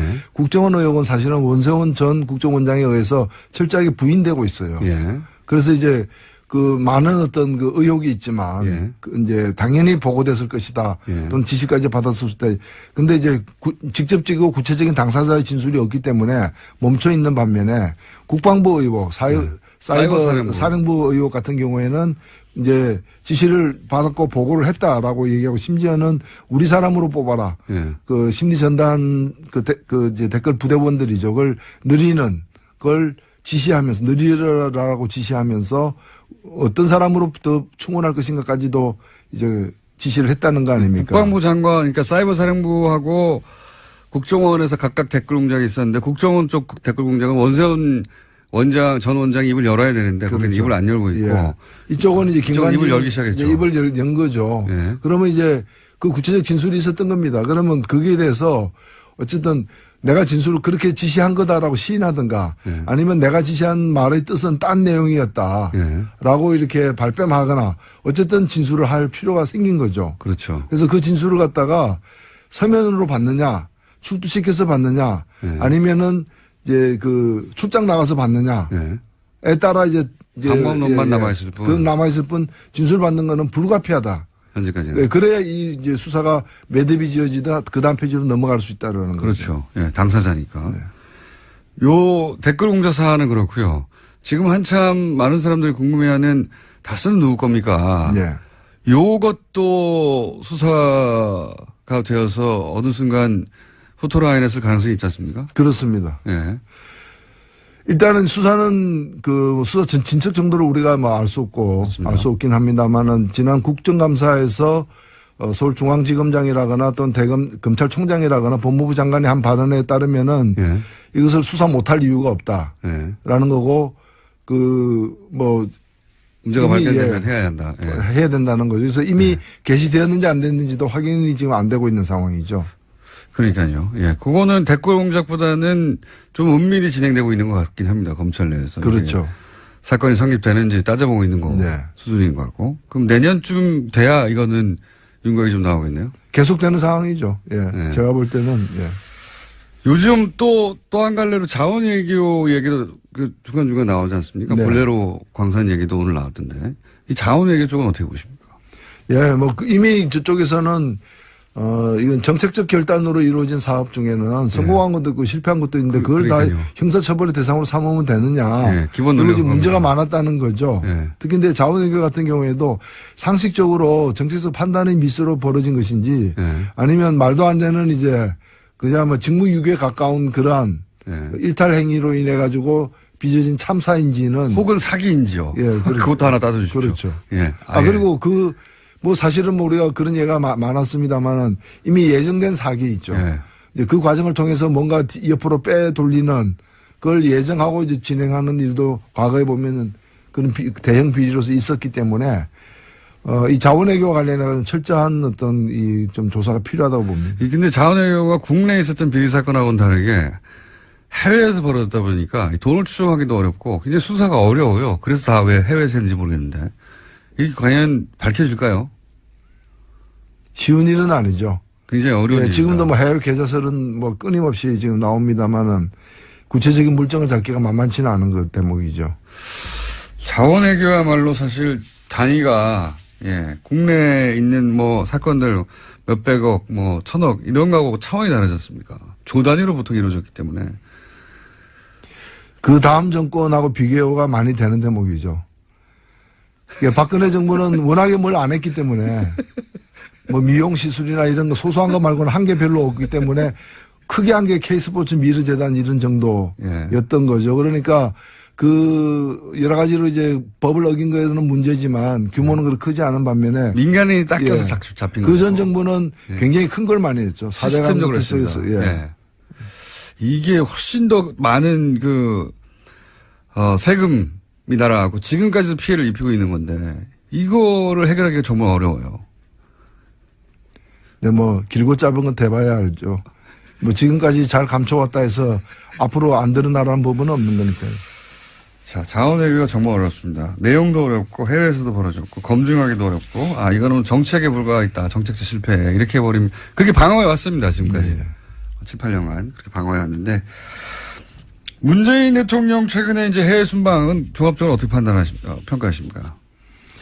예, 일단 뭐 무난하게 취임 6개월 만에 굉장히 외교적으로 이제 힘들고 어려운 맞습니다. 그리고 대단히 복잡하고 대단히 이제 좀 불안정한 고차원 방정식을 물려받았죠 사실. 근데 일단은 뭐 대미 관계나 대중 관계를 중심으로 해가지고 초기 좀 이 뭐 진화가 된 건 아닌가. 봉합 수준이 된 것 같아요. 예, 그래서 상당히 저는 뭐 다행스러운 결과다 이렇게 생각됩니다. 신남방 정책 이건 뭡니까? 어떻게 보십니까?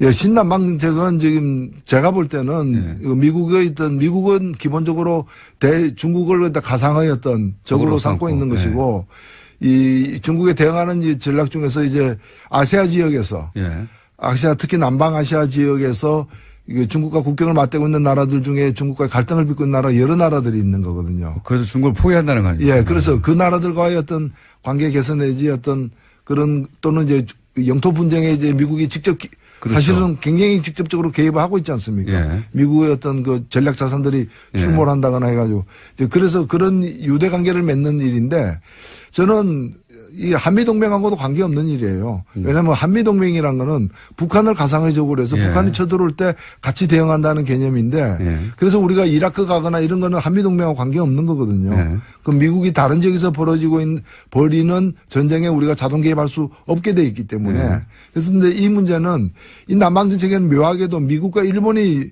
군사적인 어떤 유착 관계를 통해 가지고 이 남방정책을 같이 펴고 있어요. 근데 여기에다가 인도까지 그렇죠. 센카쿠 일도 같은 것만 하더라도 중국과 일본의 영토 분쟁이잖아요. 그럼 그게 우리가 가면 일본하고 같은 편에 쓸 것인가? 그 말이 안 되는 얘기죠. 우리는 개입할 수가 없고 개입할 필요도 없는 건데. 문재인 정부가 이 제안에 대해서 일단 유보의 자세를 취한 거는 굉장히 잘했다고 봅니다. 그래서 이 부분은 냉철하게 우리 국익을 중심으로 해가지고 일본과는 군사동맹은 아니다. 딱 그렇죠. 끊었고. 우리가 미국하고의 군사동맹은 유지하더라도 그것이 일본과 군사동맹 맺으면 그럼 독도 어떡합니까? 독도 인정합니까? 인정 안 하고 있잖아요. 독도에 일본 좀 순시선이가 들어오게 되면 우리는 군사적으로 대응해야 되는데 그럼 한일 동맹하면 어떻게 되는 겁니까? 그리고 한미일 동맹하면 미국은 어느 편에 씁니까? 이런 것들이 다 정리가 안 돼 있기 때문에 대단히 우리는 신중할 수밖에 없는 거죠. 근데 아세안, 이제, 또 북미 관계는 그런데 아세안에 가서 지금 힘을, 방점을 두고 있잖아요. 최근에는 그, 친남방 정책이라고, 아세안도 굉장히 복잡하기 때문에 나라마다 예. 다 다르고 하기 때문에 우리가 개별적으로 예. 그러니까 하나의 어떤 노선을 가지고 거기에 동조할 수 있는 국가들하고만 관계를 가깝게 하는 것이 아니라 또 우리도 여러 가지 강온 전략 여러 가지 또는 그 가볍고 무겁고 이런 여러 가지 대응의 카드를 가지고서 개별 국가와의 어떤 유대를 강화하는 게 참 중요하다고 봅니다. 이 아세안하고는 우리가 워낙 그 사실은 멀리 느껴가지고 사실 아시아에 있는데도 불구하고 미국보다 훨씬 가깝잖아요. 그 나라들 전부 다. 근데 그 심리적 거리감은 미국보다 훨씬 멀어요. 주로 여기까지 우리 외교가 미국을 통한 외교였고 예. 그리고 모든 세계 현지에서 북한하고 우위에 서는 게 우리 외교의 어떤 가장 큰 목표였는데 이미 그런 목표는 다 달성이 됐기 때문에 예. 이제는 국가 이익을 중심으로 해가지고 아세안 국가 같은 경우에도 적극적으로 우리와 경제 교류를 하거나 협력을 할 수 있는 베트남이나 인도네시아나 이런 나라와의 관계를 갖다가 강화하는 인도 같은 나라들하고 예. 실제로 그 나라들의 우리 시장도 굉장히 많이 열려 있고요. 또 문화적으로도 보면 한류 이런 것들의 그 파급도 굉장히 크기 때문에 그런 나라의 관계를 갖다가 돈독하게 하는 식으로 해서 우리 나름대로의 우리가 주체가 된 그런 남방 아시안 외교를 해야 된다고 저는 봅니다. 시간이 다 됐는데 한 가지만 여쭤보고 예. 마무리할게요. 전병헌 수석은 어떻게 될 거라고 보십니까? 예, 저는 어제도 국회 운영위원회에 오셨더라고요. 그래서 예. 만났는데 본인은 굉장히 당당하고 예. 전면 부인하고 있는데. 예. 그래서 무엇이 사실인지 좀 지켜봐야 될 것 같고 참 세상이 많이 달라졌다. 이게 대통령 지금그래서 모시는 정무수석인데 정권 초기에 그것도. 정권 초기에 예. 이 피의 사실이 지금 막 공표되고 있거든요. 이런 검찰에 정말 의해서. 없었어요. 예. 예. 과거 정권에서 보기 힘든 예. 장면이다 봅니다. 한편으로는 굉장히 긍정적인 그렇게 해석하면. 네. 그러니까 청와대하고 조율을 안 했다는 거거든요. 예. 전혀 조율이 안 된 거죠. 청와대에서 불만이 많다고 수석 정도 수사하려면 최소한 통지는 해줘야 될 거 아니냐고. 예. 근데 어떻게 합니까? 검찰을 그렇게 통제하지 않겠다고 선언했는데요. 예. 우병우도 없고. 전병헌 수석이 이런 건 있는 것 같습니다. 본인이 스스로는 무죄라고 하는데 그걸 입증하기도 쉽지 않고 유죄를 입증하는 것도 만만치 않고 저는 그럴 거라고 봅니다. 이 사안은. 예. 이 문제는 이런 거는 유죄가 입증돼야지 무죄가 입증되는 건 아닙니다. 그렇죠. 이거 문제 제기하는 쪽에서 이걸 갖다가 죄가 있다는 입증을 걸 해야 해내야 되는 되죠. 거죠. 근데 방어하기도 만만치 않은 사안이라고 저는 봅니다. 예. 자, 벌써 시간이 한참 지났네요. 예. 저희는 겸손하고 침묵을 지키는 방송입니다. 방운 침묵. 예, 이 오클랜드에서 보내왔네요. 아, 오클랜드에서 예. 청취자 한 분이 직접 그림을 그려가지고 뉴스 공장에 보내온 예. 커리커처인데 이게 굉장히 잘 그린 것 같아요. 얼굴이 제가 한 3분의 1밖에 안 되네. 예리하기 짝이 없는 그림입니다. 저희가 페이스북에 올리겠습니다. 지금까지 정의당 노회찬 원내대표였습니다. 감사합니다. 네, 감사합니다. 걱정이 많으셨던 거예요. 예. 어머님은 훌륭하셨던 분인 것 같습니다. 네. 미리 아셨던 것 같아요. 자, 시간이 1분 정도 남았다. 네. 저희 PD가 예. 제스처를 하네요. 네, 무엇을 먼저 하면 좋을까요? 제목만 읽고 축축 지나가죠. 예. 네, 국민의당과 바른정당 간의 이른바 중도통합 움직임이 속도를 내고 있습니다. 그래서 어제 안철수, 유승민 두 대표가 비공개로 통합 방식과 형태를 논의하면서 만났습니다. 네, 속도 안 납니다. 자, 다음은요. 네, 도널드 트럼프 미국 대통령이 진짜 미치광이인지 북한이 미국의 한반도 전문가들에게 물어봤다고 미국의 정치 전문 매체 폴리티코가 보도했습니다. 여기서 미치광이는 not이라는 영어 단어인데요. 이렇게 해석했습니다. 예, 꼭 미치광이라는 뜻은 아니지만, 예. 이거 사실 미국, 사회에서 주요한 질문입니다. 최근에 부상하고 있는 미국의 정신과 전문의들이 한 27명 모여가지고 똑같은 얘기를 하고 그걸 책으로 내고 그래서 뭐 베스트셀러도 되고 최근 미 의회에서도 대통령의 핵 권한, 전쟁 개시 권한을 축소해야 된다, 제한해야 된다 진행하고 있거든요. 그러니까 결국은 트럼프 대통령의 지금 정신 건강이 전 세계를 멸망시킬 수도 있는 핵무기 버튼을 막힐 만큼 안정적인가? 이 질문을 정치권에서도 미국 정신의학에서 하고 있어요. 네, 네. 뉴스 공장을 다 들었는지 이 사람들이. 외교 테이블에서도 굉장히 중요하게 다뤄진다는 건데요. 북한 쪽에서는 트럼프 대통령이 미치광이인지 아니면 단순히 신용하는 것인지 알고 싶어 한다라는 겁니다. 북한만 궁금한 게 아니라 전 세계에 궁금하고 특히 미국 정치권과 정신의학계에서 이 질문을 계속하고 있습니다. 최근에. 그래서 뉴욕타임즈 베스트셀러도 됐어요. 예. 이 책 한번 소개해야 되겠네요. 자세히. 예. 자, 그런 이야기들 오가고 있습니다. 오늘은 여기까지 하겠습니다. 시사인의 김은지였습니다. 감사합니다.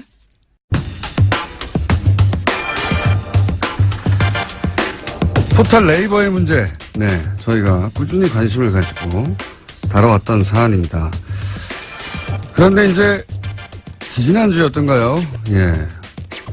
이 문제를 오랫동안 이야기하셨던 그리고 기사로 쓰셔서 네이버에서 처음으로 기사 재배치가 있었다. 외부 청탁에 의한 인정하게 만드셨던 분이죠. 저희 방송에서 나오셨던 박동희 엠스플 뉴스 대표 기자. 오늘 다시 한번 스튜디오에 나오셨습니다. 안녕하십니까. 네, 안녕하세요. 예. 지난번에 나오셔가지고 이제 그 외부 청탁에 의해서 네이버 기사 재배치가 있었다는 이야기. 네네. 물론 지면으로는 쓰셨지만 네네. 예, 엠스풀 이라고 하는 엠스풀 뉴스가 큰 매체는 아니잖아요. 그렇습니다. 그래서 그렇게 널리 퍼져나가지 않았던 뉴스였는데 네네. 뉴스공장에 나오신 다음에 전화 좀 받으셨을 것 같은데. 꽤 많이 받았습니다. 네, 여기저기 더 출연해달라는 뭐 제안도 많이 왔었는데요. 그거 말고 협박 같은 네. 건 없어요. 너 죽을래? 이런 거. 뭐 실질적으로 회사에 들어오는 게 있었죠. 네, 아, 그렇군요. 불이익 같은 게 있었죠. 네. 여러 가지. 네. 네. 네.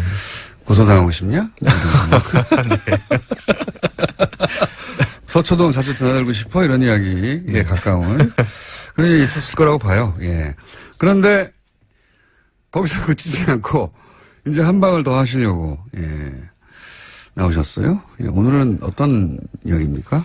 네, 네이버의 외부 청탁에 의한 기사 재배치는 이미 기사가 됐고 또 뉴스공장을 통해서도 많은 분에게 알려졌는데요. 예. 저희가 취재했던 건 기사 재배치도 재배치지만 네이버 이 직원의 예. 좀 더 구체적으로 설명하면 이 에디터와 예. 특정 업체 유착 관계에 관해서 계속 취재해 왔고 어느 정도 저희가 밝혀냈습니다. 지난 시간에 얘기했던 것은, 네이버가 네네. 외부 기관의 네네. 청탁에 의해서 기사를 잘 안 보이도록 네네. 예, 그 기관이 불편해하는 기사는 안 보이도록 재배치한다. 네네.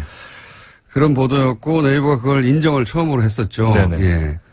그런데 이번에는 그보다 좀 더 구체적으로 네. 그때는 기관이었는데 이번에는 업체, 네네. 예, 업체 단위와 그때는 이사였는데 이제는 네. 그보다 더 아래 에디터 단위, 네네. 구체적으로 네네. 예, 유착이라고 볼 수 있는 관계가 있다. 그렇습니다. 사실 네이버 에디터와 이 업체 간의 유착 관계에 대해서는 예. 그동안에 끊임없이 의혹이 제기돼 왔었는데요. 예.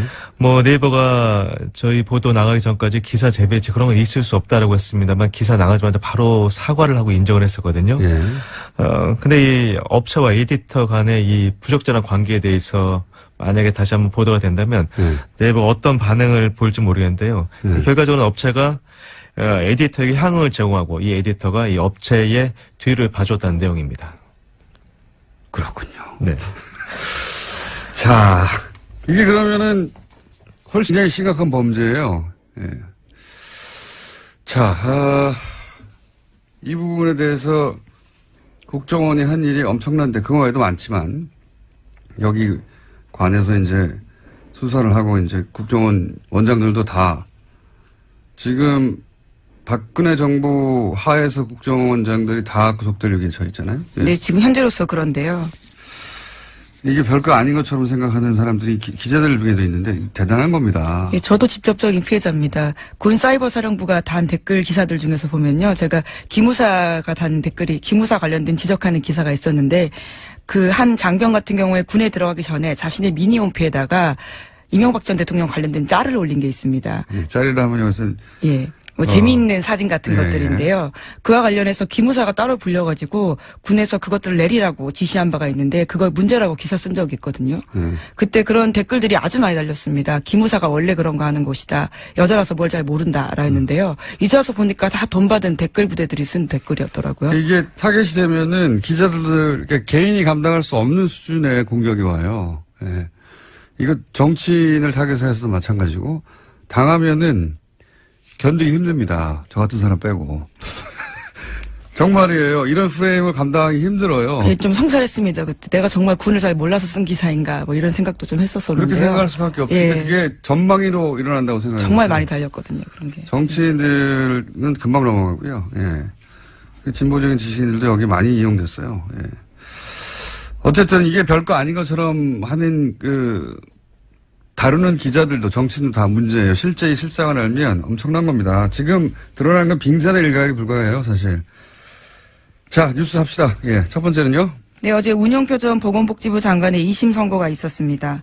법원은 삼성물산과 제일모직의 합병 과정에서 청와대 개입이 있었다라고 판단했는데요. 1심에서는 이와 관련된 특별한 판단을 하지 않았는데 2심에서는 판단이 나온 겁니다. 물론 형량 같은 경우에는요. 운영표 전 장관은 1심과 똑같은 징역 2년 6개월이 나왔습니다. 이게 이제 핵심이 1심에서는 박근혜 전 대통령이 지시했냐 안 했냐를 따지지 않았는데 2심에서는 지시했다고 이제 판단했어요. 이게 삼성 합병이 이재용 부회장 입장에서 당시 당면한 과제 현안이었고 이게 이제 박근혜 전 대통령이 지시했다는 걸 법원이 판단했다는 얘기는 뇌물의 대가성, 예. 대가성에 해당되는 건데 이걸 대통령이 지시했다고 판단했으니까 이제 큰일 난 거는 이재용 부회장이에요. 재판은 문영표 전 복지부 장관 재판이지만 제가 보고 여기서 가장 큰 영향을 받는 것은 이재용 부회장입니다. 예. 어떡합니까 이거? 예. 현재 2심이 계속 진행되고 있습니다. 이재용 부회장 같은 경우에도요. 이제 어쨌든 한쪽 고리, 예. 뇌물의 대가성에 해당되는 이재용 부회장의 현안을 대통령이 지시했다라고 재판부가 판단했으니까 가장 큰 영향을 받는 건 제가 보기엔 이재용 부회장이고 어떡하죠? 큰일 났네요 그쪽에선. 네, 그런 뉴스입니다. 자 다음 뉴스는요. 네, 어제 이화여대 학사비리 관련된 2심 선고도 있었는데요. 최순실 씨는 1심과 같은 징역 3년을 선고받았습니다. 그 밖에 이화여대 교수 등도 모두 감형 없이 1심과 똑같은 선고를 받았는데 어제 재판부는 최순실 씨에게 이렇게 이야기했습니다. 부모로서 자녀에게 원칙과 규칙 대신 강자의 논리와 승자의 수사부터 배우게 했다라고 비판한 겁니다. 네, 뭐 이건 뭐 당연한 이야기라 그런 뉴스가 있었다고 짚는 것으로 이제 마무리하고 넘어가죠. 다음 뉴스는요. 네, 이명박 정부 자원외교 관련된 뉴스가 또 나왔는데요. 오늘 아침 서울신문이 보도했습니다.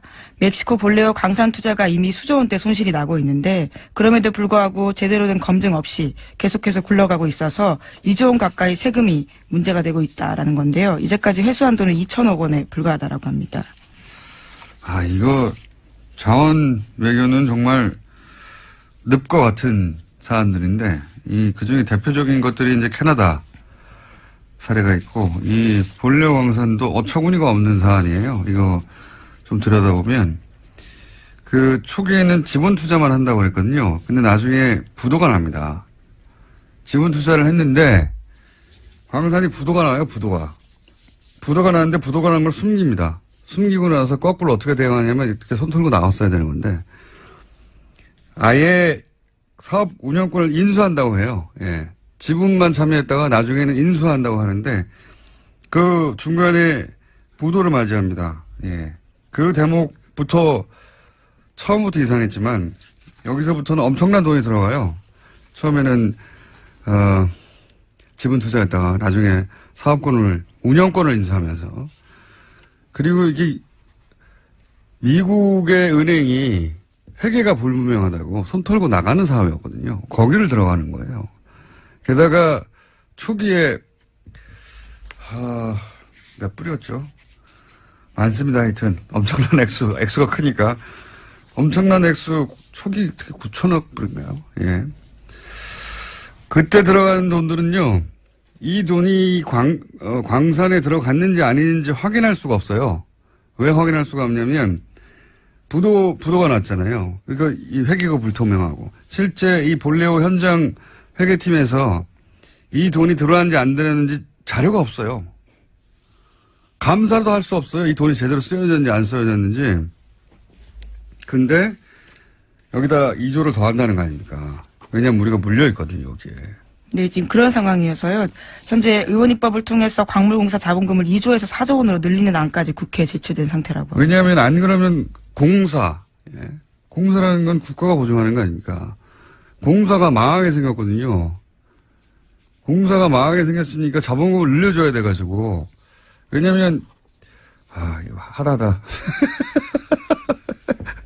이거 따로 한번 해야 되겠네요, 볼려. 예. 이거는 수많은 사람이 잡혀 들어가야 되는 사건이에요, 이거. 정말.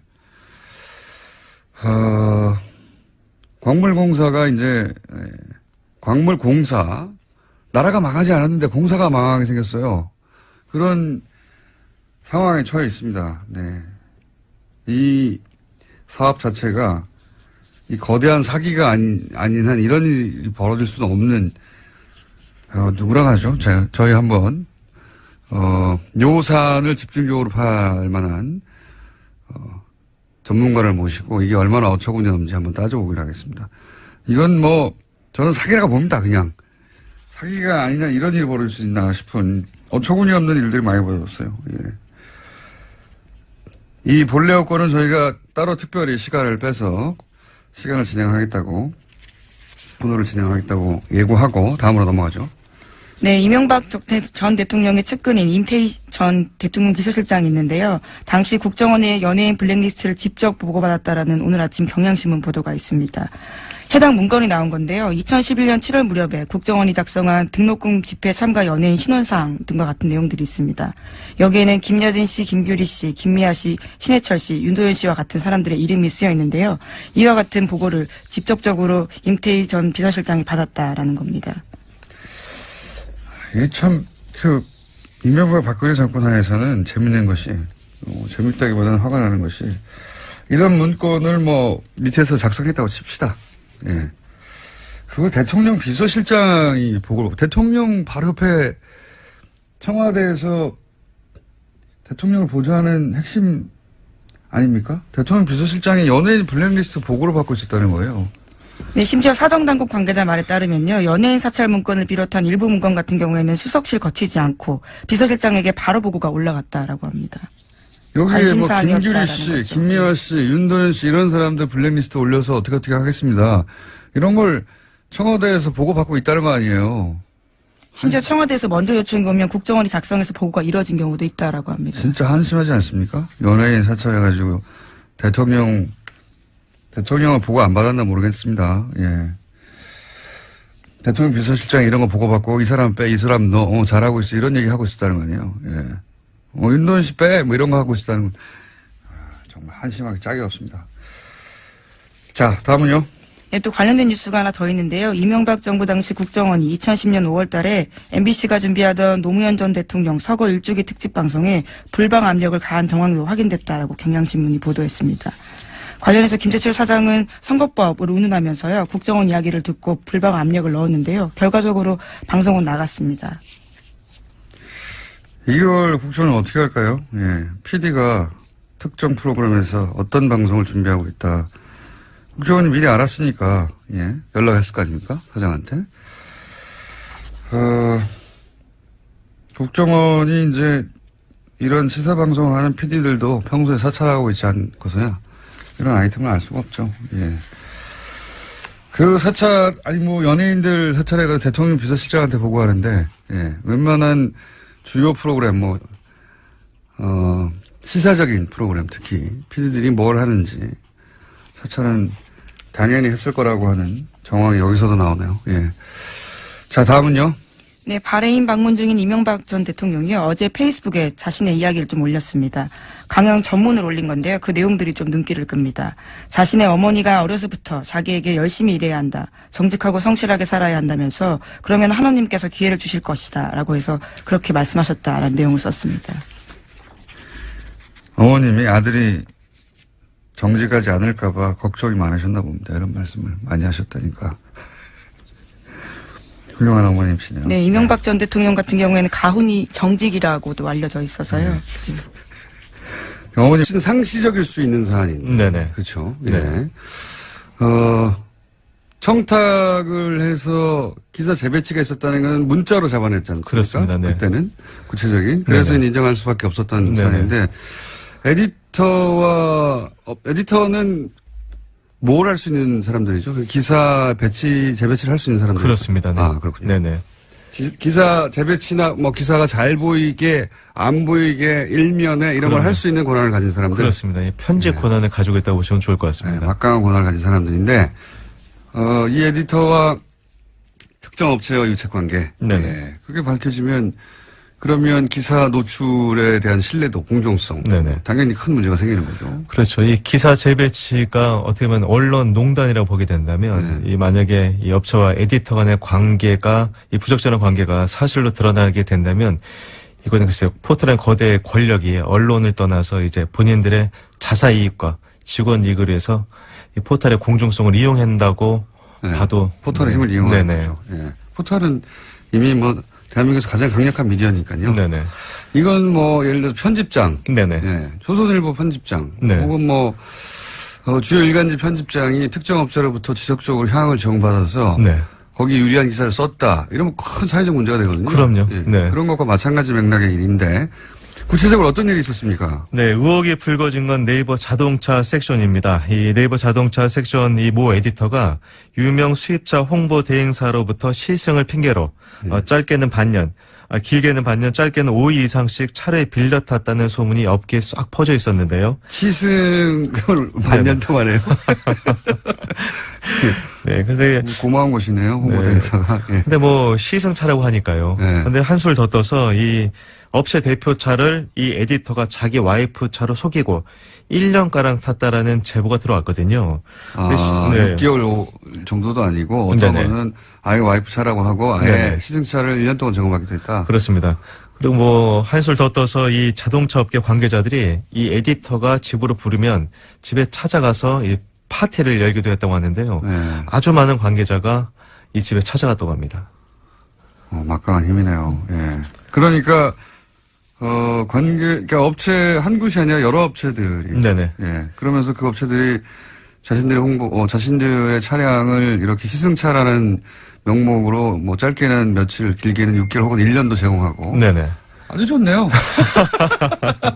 너무 친해서 그런 거 아니에요, 그냥? 근데 이게 재미난 게요. 예. 이게 만약에 이 사람이 기자라고 한다면, 현직 기자라고 한다면 시승을 할 수 있겠죠. 예. 시승일을 써야 되니까. 예. 근데 이 네이버 자동차 에디터 이 모 씨는 네이버 입사 전까지는 자동차 전문 기자였습니다만 네이버 입사 이후로는 그렇진 않거든요. 네이버 직원이잖아요. 직접 시승기를 쓴 적은 한 번도 없다. 네, 근데 본인이 저희가 찾아가서 물어봤죠. 네. 이 시승차를 이렇게 오랫동안 타고 또 네이버 에디터 굳이 그 특정 업체 시승차를 탈 필요가 있느냐. 본인 역시도 제가 그 차를 시승한 건 사실이지만 시승기는 쓴 바가 없다. 네, 그러니까 이게 직무 연관성과는 관계가 없지 않느냐. 아하. 얘기를 하는데 그렇다면 왜 시승차를 굳이 6개월 1년씩 탔냐. 네.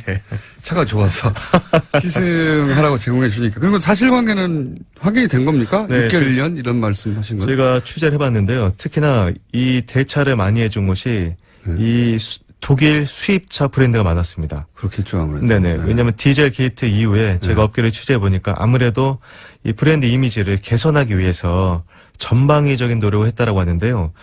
저희가 이 길게는 6개월 정도 차를 이 대차 이 시승차로 줬다는 그 이 독일 브랜드를 찾아갔는데 시승차를 빌려준 적은 있다. 6개월은 아니고 10일 정도 된다라고 해서 저희가 그러면 서류를 좀 볼 수 있냐 했더니 관련 서류가 있긴 한데 보여드릴 수는 없다.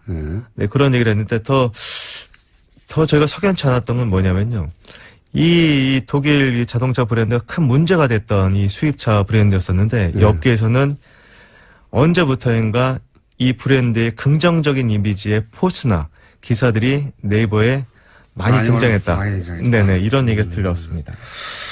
이게 그러면 6개월간 혹은 뭐 1년 가까이 이렇게 특정 차를 계속 시승했다는 것은 제보를 받고 이제 취재를 시작하신 거죠?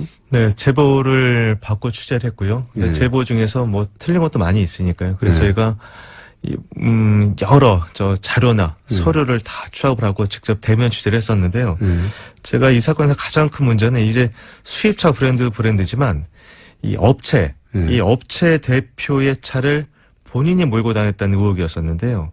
아예 예를 들어서 수입차 홍보 대행사 네네. 대표의 차를 수입차는 아니었었고요. 예. 제가 취재 중 이 네이버 에디터에 와이프 차가 있었어요. 예. 이것이 독일 브랜드인데 안녕하세요, 김호준입니다. 술렁이는 국정원 직원들 어제자 중앙일보 기사 제목입니다. 상사로 모시는 분들이 검찰에 끌려가는 모습에 마음이 착잡하다. 직원들 사기가 뚝 떨어졌다. 직원들 회의감이 커질 수밖에 없다. 기사가 전하는 국정원 직원들 분위기입니다. 그래서요. 국정원 직원들 마음이 착잡한 게 국민들 책임입니까? 해서는 안 되는 일을 해서 책임자들이 마땅한 처벌을 받는데 그 직원들 착잡한 걸 왜 국민들이 듣고 있어야 하나요? 국정원의 불법에 착잡하고 회의감이 드는 국민들 마음을 어쩌고요. 정보기관이 털리는 건 세계 웃음거리라는 이야기도 전합니다. 진짜 세계적인 웃음거리는 정보기관이 댓글 공작하고 합성사진이나 만들어 뿌리는 거죠. 국정원 개혁이 제대로 안착할지 회의적이다. 기사는 그렇게 끝을 맺습니다. 그래요? 국정원 직원들이 술렁이니까 다른 정권에서 또 바뀔 거니까 어차피 국정원 개혁이 힘드니까 쓸데없는 짓을 한다는 건가요? 아니면 살살 하자는 겁니까? 여기서 접자는 건가요? 이 기사의 목적이 뭡니까? 김어준의 질문이었습니다.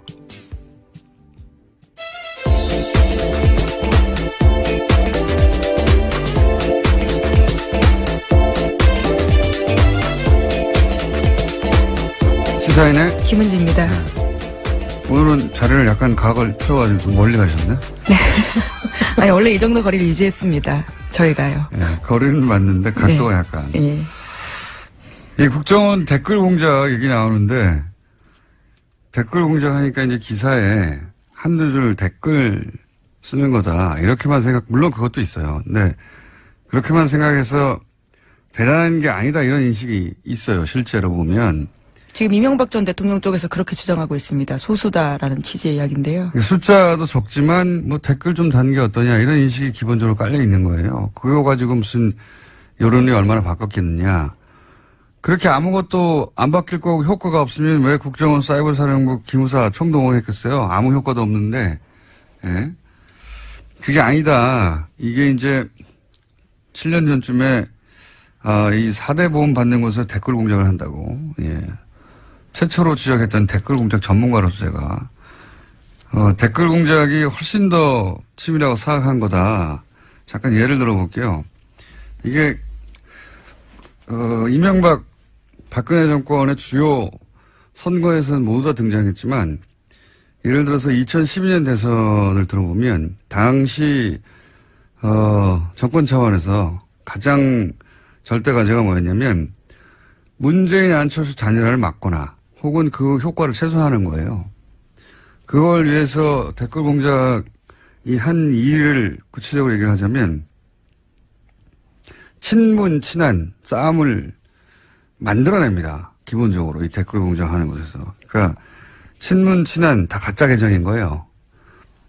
이 가짜 계정으로 가짜 싸움을 만들어요. 근데 이 계정들이 갑자기 등장하는 게 아니라 사실 갑자기 등장하는 계정도 있지만 오래 키운 계정도 있어요. 예.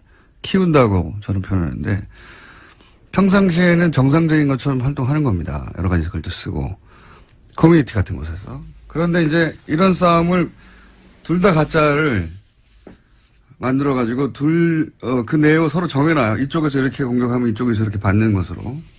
그런 내용을 정해놓고 시작합니다. 가짜끼리. 가짜 싸움을 하는 거죠. 그럼 사람들이 진짜 싸움인 줄 알고 이제 같이 댓글을 달고 그 과정에서 지지자들 간의 감정이 상하죠. 이것도 여러 가지 패턴이 있는데 여하간. 본질은 똑같아요. 분열 공작입니다. 분열 공작. 네, 여론을 호도하게 만들는 거죠. 예. 이게 실제 커뮤니티에서 하는 게 아니라 뭐 트윗도 하고 페이스북도 하고 뭐 카톡도 하고 모든 인터넷 공간에서 하거든요. 이렇게 특정인이나 특정 사안을 특정한 프레임으로 집중적으로 몰아가면 강력해요, 사실. 그래서 여론이 정말 그런 건 줄 아는 댓글은 그 일부에 불과한 겁니다. 이게 다 댓글 공작이라는 단어로 다 묶여서 그런 거지. 이렇게 이간질하고 배척하고 하는 진보 분열 공작은 정말 수도 없이 했어요. 수도 없이. 이런 일이 일어나면 여론에 민감한 정치인들이 가장 먼저 영향을 받고요. 그 다음으로는 진보적인 지식인들도 굉장히 영향을 많이 받아요. 그분들의 이제 정보 여론 수집 창구가 온라인이거든요. 댓글 공작이 원래 심리전단에서 시작한 거잖아요. 이게 적을 심리적으로 붕괴시키고 와해시키고 유린하고 그런 전문가 집단이 기획해서 한 거예요. 이게 댓글이라고 하는 어떤 가벼운 뉘앙스 때문에 별거 아닌 것처럼 취급되는데 그렇지 않습니다. 이 국민들 마음을 가지고 조작하고 예,